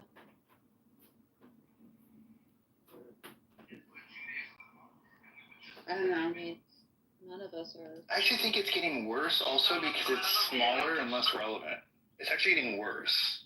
Mm-hmm. It's not, yeah, as it gets smaller, it's not like it's consolidating into decent people. It's actually consolidating into worse people. I think that it's kind of like people have, I think another aspect has been, okay, this is just observation and I could be completely wrong. I'm not a counselor, etc. I've noticed that the people who are exploding the most are the ones who may have an addiction problem, because the Clubhouse can be addictive, right? I mean, I've had to take, I guess I can speak for myself only, that I've had to take a break because I wasn't feeling very good when I would go on Clubhouse, and I was like, why am I so cranky? What the hell? And after I took a break, I noticed when I came back, I'm like, oh yeah, I just noticed that I was just more balanced. Like my nervous system was more balanced, and beforehand it was like my brain was like staticky. I can't describe it other than that. Just like just aggravated really easily, and but it became a habit. It became something that I need that dopamine hit of like I want to see like my friends. I want to interact, and you know when you have that interaction with people and they're like, hey, cool, what's up? How you doing? I'm like, oh, they like me, yay, you know. And that's for anybody that you know, it's nice to be liked. It's nice to have friends and to have people listen, and to even if you have like an argument or something, but it's nice to interact. So I can, but see, I know that just like anything else, if I overdo it, I can start to want to have that dopamine more, and it'll never be enough unless I make drama or unless I go into a room that has drama. Then yes, I'm curious, but that curiosity leads to more of that that it just feeds the dopamine hit. They may not be talking nicely about you, but they're talking about you. You know, and so that getting talked about, that's a huge drug to some people of being something. Maybe. Mike, go ahead, and then I'll add. Oh, I think some of you might have been in the room yesterday. We had a room yesterday that went on for like an hour and a half, 2 hours, and it was, I don't remember who was leading it, but it was all about let's just try to have fun, and we ended up just asking random questions about like everybody would answer. So it was like cake or pie, and then like what's the thing that you eat that is super bad that you know that you hate to admit in public or whatever. Right. And like. And we just kept going on, throwing out questions like that. And it was a natural conversation with everybody. And it was super fun. And I left that room being like, oh my God, that was so fun and pointless. Like, yeah, I think that was Sean's room. I think that was Sean's room. That was. He did such a good job of, we talked a little bit about, you know, like we are now like, in this room about what's going on. But then we managed to escape it for a while. Yeah. And it was really fun. It really was. It was like, oh, dude, I need more of that. I didn't even realize I needed more of it until we had it, you know? Mm-hmm. No, I totally agree with you. In fact, Sean's room inspired me to make a game room tomorrow night with Don't Shoot the Messenger. You know, I think that'll be fun for everybody, and we're going to put a few guidelines on it because it can go horribly wrong. But it's a really fun game. It's a great way to just kind of turn off all the stuff that's going on around you and just get back to, you know, relaxing and having fun and doing some laughing. But no, yeah, I totally agree with you. And I think the point I was going to make was to your point about Clubhouse getting smaller. It's getting smaller and people are getting more intimate. And when they get more intimate and they're the only people left here, they, you know, you leave people to, they don't have anybody else to fight with because of the downsizing. They just turn on each other. Like, it's a fascinating observation in human nature because that's exactly what happened is they just start to devolve and eat each other because they don't have anybody else to fight with. Yep. Muhammad, this is America, we speak English. That's right. It's a house rule. Pero voy a hablar español because I can't. How you doing, Mother? MG, do you speak African? Not African, what am I saying? Ethiopian. What just came out of my mouth? Called Amharic. No, I can understand it. My mother speaks to me in Amharic and I respond back in English. Okay. I sounded like such a ignorant American when I said that. We'll get a pass. It's okay. That was funny though. From now on, you shall speak African, MG. But I'm good. Do you speak European? Yeah, of course. Give me some crackers, mate. No, that's Australian. No, I don't. American English, okay? Or fish and chips, Yeah. pal. I do invite you all to come play Don't Shoot the Messenger tomorrow night. I think it'll be fun. That'll be awesome. So I have a question for the room. So I was watching this movie today, and the lady pronounced she said instead of chamomile, she said chamomile. And I was like, have I been saying this wrong my whole life? So how do you pronounce like the T? I pronounce it chamomile. Okay, chamomile. Chamomile. Yeah, it's chamomile. Either is chamomile. I was like, wow. Sounds really dumb. It's like I don't think anyone should say it like that. That's not even, yeah. Pecan or pecan, it's the same thing. No, that doesn't bother me. Chamomile does sound stupid. I mean, the dictionary will literally tell you how it's supposed to be pronounced. I'm gonna get to the bottom of this right now. The problem is, though, you'll get the English pronunciation and the American pronunciation, and they will oftentimes be different. I can't tell you how many times we've had discussions where we've pronounced words a particular way, and then we argue over who's right and who's wrong. Like I will die on this hill. It's salmon. No, it's salmon. Okay, who just said that? Mother. I literally grew up in Issaquah, Washington, on the Issaquah Stream. My house backyard had the giant salmon. They came back to spawn every year, and we had salmon days every October 11th. I grew up with salmon their entire life cycle. It's salmon. Yeah, it doesn't have it else. And the first time I heard the L, I just about literally spit my coffee out. It was the dumbest thing I've ever heard. Silent L in it. Because it's an Indian word. It's an American Indian word. So yeah, mother, stop eating your salmon with your chamomile. It's your salmon. In Spanish, we say salmon. So the L is pronounced in Spanish. I think that's part of where I get this butchered is because you do pronounce the L. Oh, okay, fair enough. It wasn't until Clubhouse that I learned that I had been saying it. I'll give somebody Spanish a pass, but I'm not going to give some I don't know, white redneck. Well, that's because both of my parents pronounced it that way because they're obviously Hispanic. Yeah. But I didn't realize I was saying that word wrong until I came on Clubhouse. You might be able to sue them for child abuse for teaching you that. I said it wrong for okay. about 26 years of my life. That's okay. So chamomile, it looks like they say it in the South and Midwest, some people. Ronnie, have you heard people say chamomile instead of chamomile? You have heard that? All right, so maybe it's like a country thing, and I haven't noticed it, but yeah, chamomile. That's weird. It's actually harder to say that way. Well, you're from the country. You know, you're more country than me. Yeah, I say chamomile. I say chamomile, actually. Hey, but he is in the wilderness up there in Norway. Oh my god. Lanolin or lanolin? Say that word one more time. What is it? Lanolin or lanolin? What does that word even mean? It's linoleum. I say lanolin. It's Lanolin is like a oil, isn't it? Like linoleum.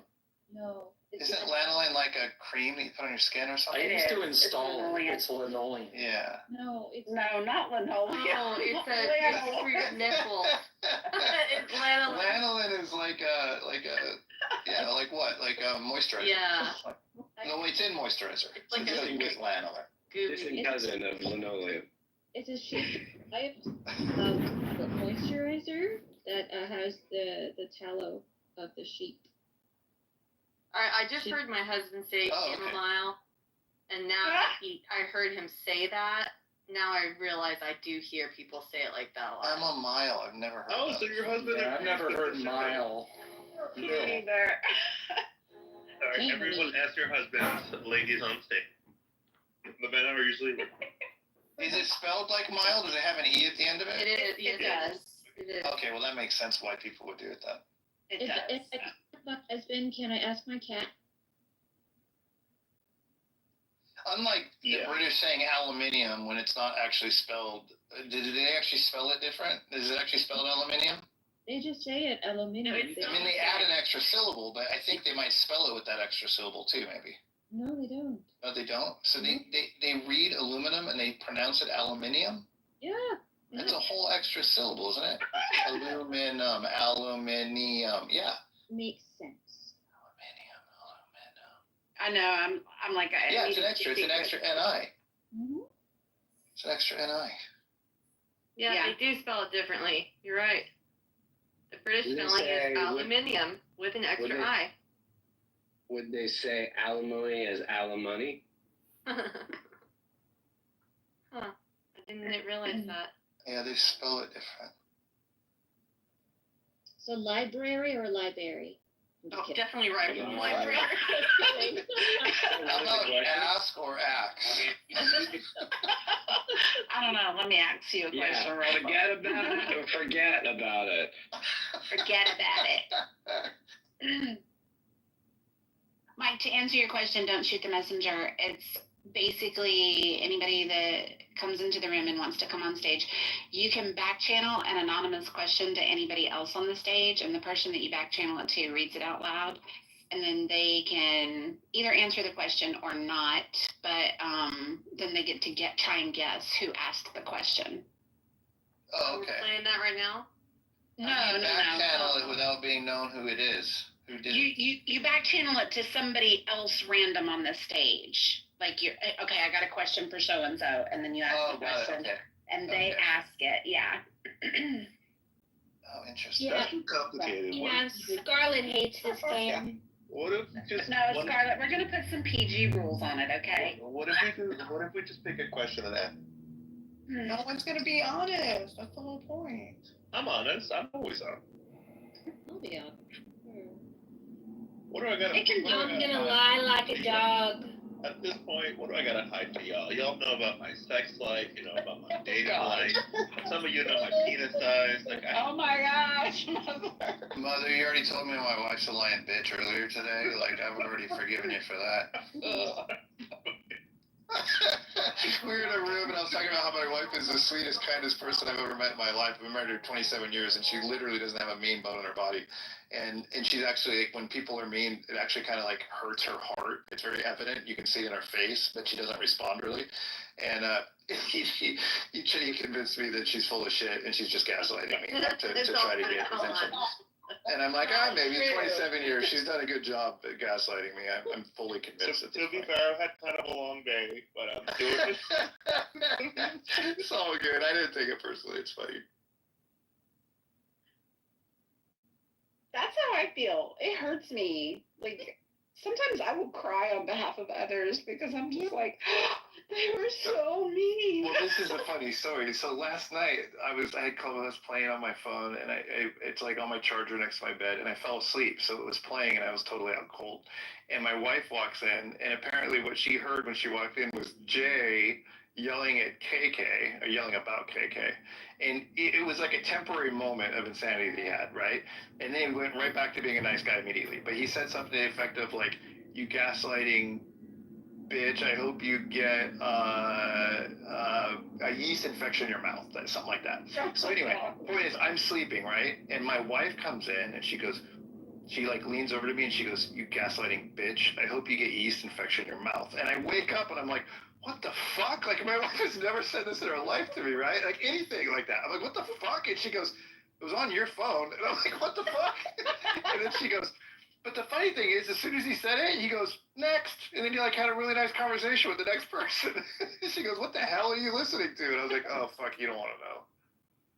Right. I've had, I'm staying with my son and my daughter-in-law. We're waiting on our apartment to become available right now. And my daughter-in-law has come in the next morning and been like, who's Adams and who's like I thought like, oh God, nobody.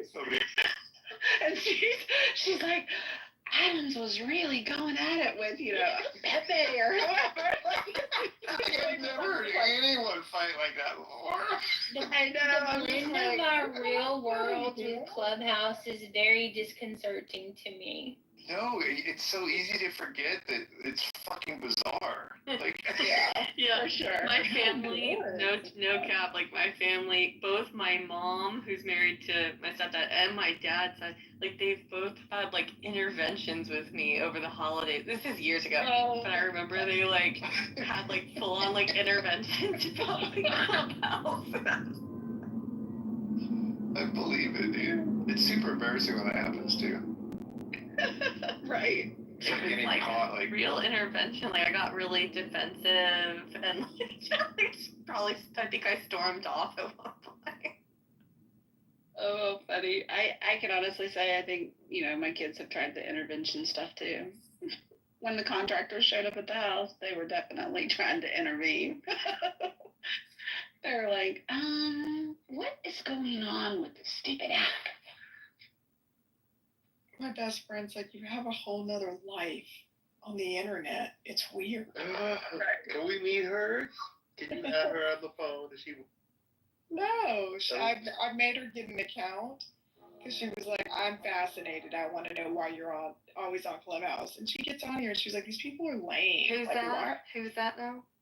My best friend. Yeah, same with me. My best friend, she tried to come on in the earlier days, and she just couldn't be like quick enough. I don't know. This is not for everyone. Like, it's just not. I've had several people try, and it's just they can't do it. But yeah, so she got bored and stopped. I haven't had a single person actually come on and stay on that I've gotten on temporarily. Me neither. There's very few people that appreciate it. So there was a room earlier today that was trying to ask the question, why are you on Clubhouse? And I think that's a great question for the room. Why are you guys at? To learn, to share, to humanize. What would be some good poll options? We can put a poll at the top of the room. I think JP, what did JP have? Adult interaction. I think he had Crash House on there. What else did he have? to I don't have that. We did actually do this, Paul, to watch crash outs, to learn, to share ideas. What were some of the others? Let's see. So I was honest this morning, and I was like, so I joined the app because I was working from home and I was getting kind of bored. And then I realized when I went back into the office for 2 weeks, I actually did not log into the app once I got home because I was so exhausted from human interaction. So I think if I wasn't remote, I'm not sure I would be on this app at all. And that was an interesting realization. Yeah, I can see that. I get too much stimulation at the office. Like when I leave work, I'm drained. Like there's a reason I have a full-time remote job. I'm exhausted when I leave. I can see that. Yeah, that's a good point because I don't go into an office. So I don't have a ton of adult interaction every day. Like I'm in real estate, but it's not like every day I'm talking to other adults. It's like mostly my kids and my husband I see. So it is, and I feel like it kind of scratches the social. Hi, everybody. Hey, Liz. Clubhouse is the background. I don't listen to music, so it's the background noise for me getting around. I use it a lot for that. Yeah, I absolutely use it a lot for that. I mean, I ultimately was here just because of loneliness. I needed the human interaction from people that didn't know me or my circumstances, Yeah. A little normalcy. Yep. And hey, Edie, long time no see. Who's that? I'm sorry, I'm cleaning. Liz. Hey, Liz. Hey, see background. I actually don't do the background thing. I just don't think my brain works that way. I really struggle with, I don't know, I could fold laundry and watch TV at the same time. There's certain things I can do at the same time, but I can't listen to people talking and work, for example. I can't do that. Oh my god, I got those jawbone things so you can actually, it overlays on your life. So basically I have it playing in my head the entire day and I can turn it down and just kind of overlay it with the regular life. So sometimes, I think it's because I'm ADHD, so I like to have multiple things going on at once, but I can actually follow 3 or 4 conversations at one time. Anyway, but sometimes I have my boss giving me directions for the day and in my ear someone's calling someone the N-word and I'm like, oh, if you only knew. like 2 different worlds colliding at once. It's very bizarre. Love to have. Yeah, I'll have that, and then I'll have another YouTube video going on at the same time, and switch interests when people give. That explains today. Got it. And yes, I hate listening to the 30 voices in my head. It's way easier to listen to idiots on the internet or talk to fun people. Yeah, Holly, I think the background thing, I know for me, a lot of times, I didn't necessarily care about, maybe I didn't care about the topic, but it was just having that background noise of just feeling like I'm just not sitting there in solitude. That's why I think the background thing worked for me, is just not feeling by myself. If I wanted to come and re-engage in the conversation, I absolutely could. But sometimes they're conversations I don't have anything to contribute to, and it's not something I'm interested in. But I do. I like the noise. That's why I fall asleep on Clubhouse. Okay, so you're one of the, because my grandma, she'll fall asleep to the TV, and she lives alone. Yes. And I think it's a comfort thing. It is. I can't do that. I cannot, it has to be either white noise or just a fan sound. I can't do music. I can't do TV. I couldn't fall asleep. Yeah, TV's my next. If I'm not on Clubhouse, I'm gonna fall asleep with the TV on. It is a comfort thing. It's just I don't know, feeling like I have people around me. I don't do solitude very well. Yeah, that makes sense. But some of y'all can work while you do that, and that's interesting. Like you said, Mike, you're kind of ADD. That makes sense. I feel like when I work, I have to be super in the zone. I get so distracted so easily. I just have to get in that deep work place to really be efficient.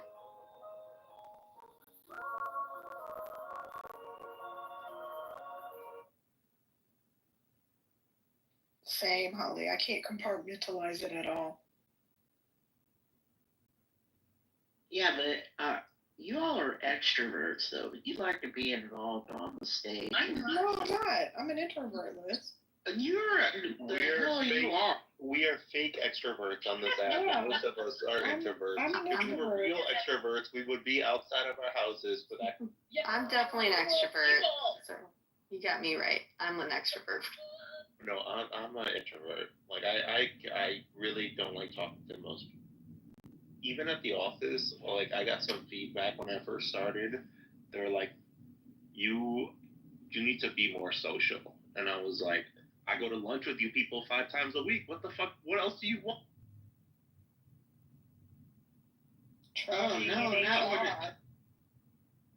That's enough. I'm here for a job and to go home. This whole basically, they're like, you have to start going to happy hours and you have to start doing this. And that's why I quit that company. Because is it one of those millennial companies? Because I've heard of this whole thing where the whole office goes to lunch together. Yeah, it was one of my first accounting firms.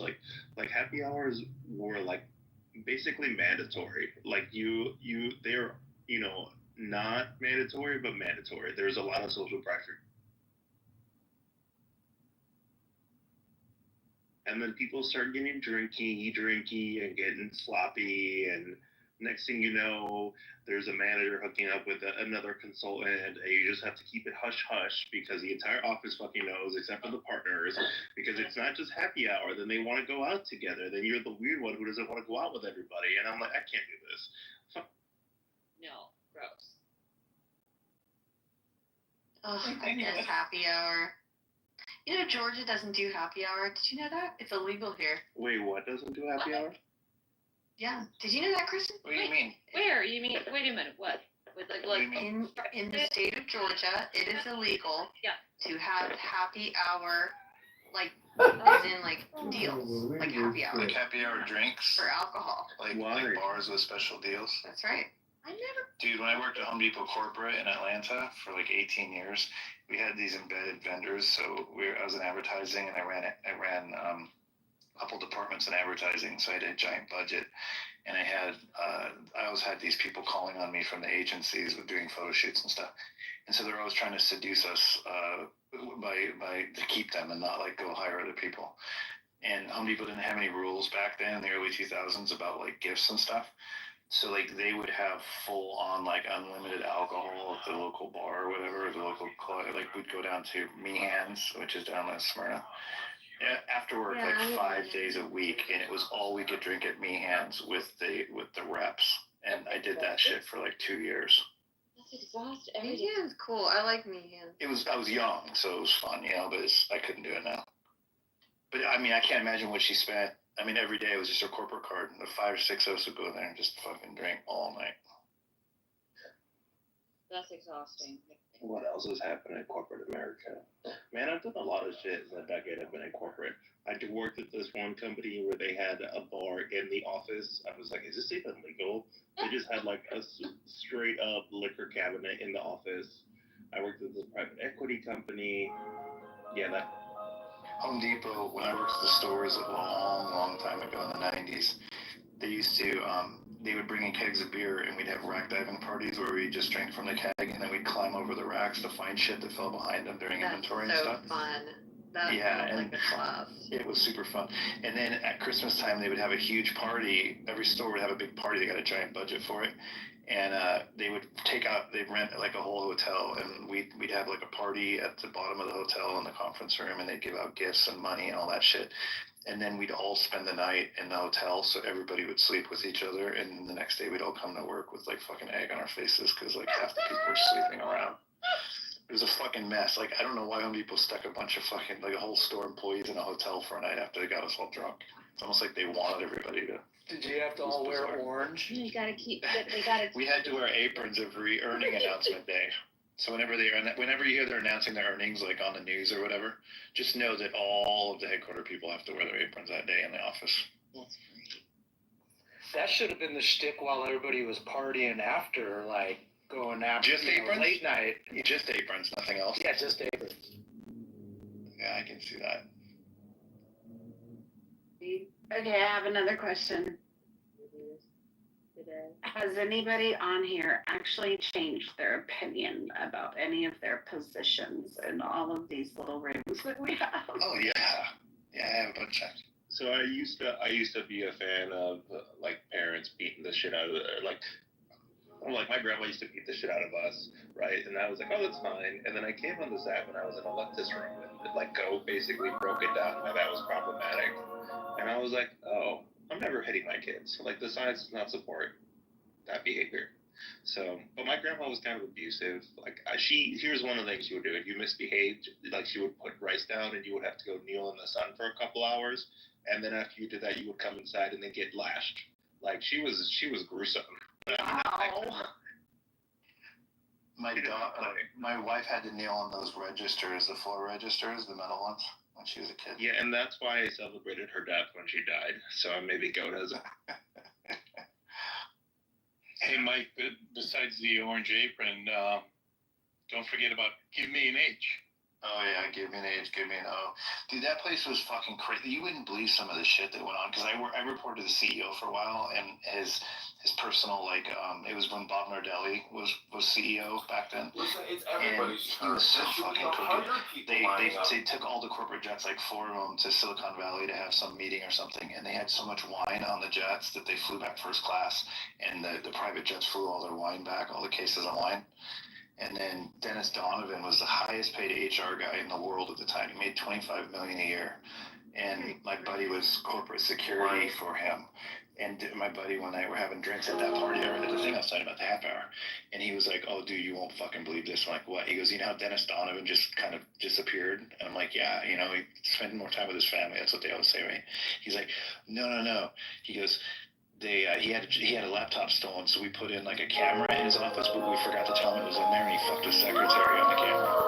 And I was like the highest paid HR guy in the fucking world, like scumbag. There was so much shit that went down crazy like that. It was fucking nuts. Wait, but has anyone else changed their views because of this? I think I have. Let me think. I do believe that there is a problem with Black people getting pulled over at higher rates. I don't think I believed that before I came on here.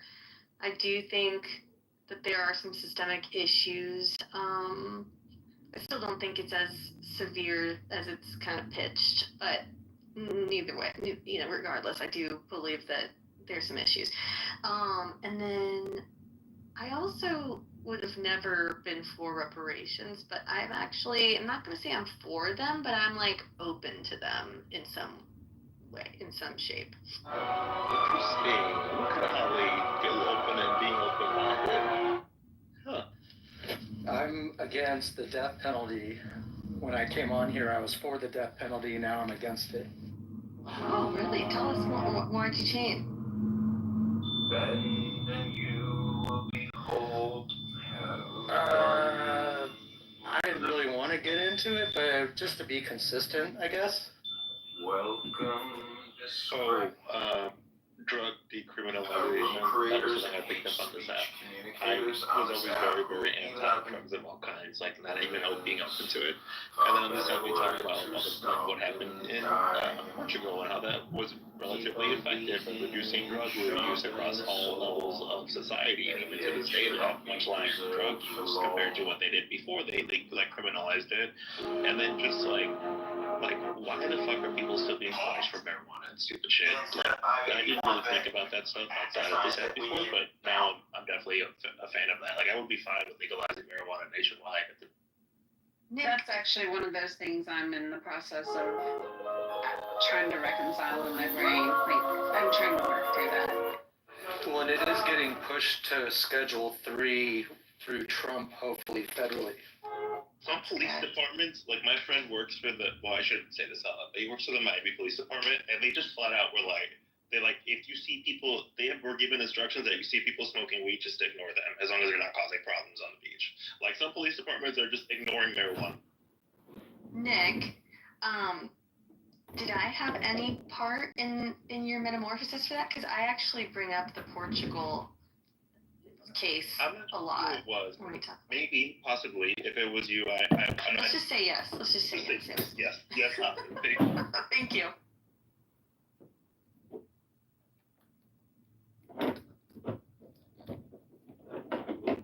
Also, this is gonna sound terrible, but this app has actually made me like Trump a little bit more than I normally would have before this app, which I find to be quite.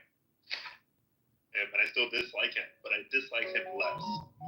That's what I was gonna say. I was a never Trumper from day one. I was a Republican for my whole life, and I was a never Trumper from his first opportunity of being president. I said no, and then I hated him from then on. But I've actually come around to accepting him and being tolerant enough to not complain, and I'm willing to give him the benefit of the doubt. It's like I won't vote for him either, but I won't talk badly about him. I basically defer to okay, I hope our country is successful, and right now he's the guy that makes the decision for it for now. So the one thing that he did was bring to the forefront that America's first of all, the Europeans are parasites, which they've been parasites for a long time, and I think that was a very valid point that he brought up. The second thing was we're pretty much getting fucked on the international trade level on a global perspective, and I found that to be quite fascinating because these are two things I never really thought about before Trump.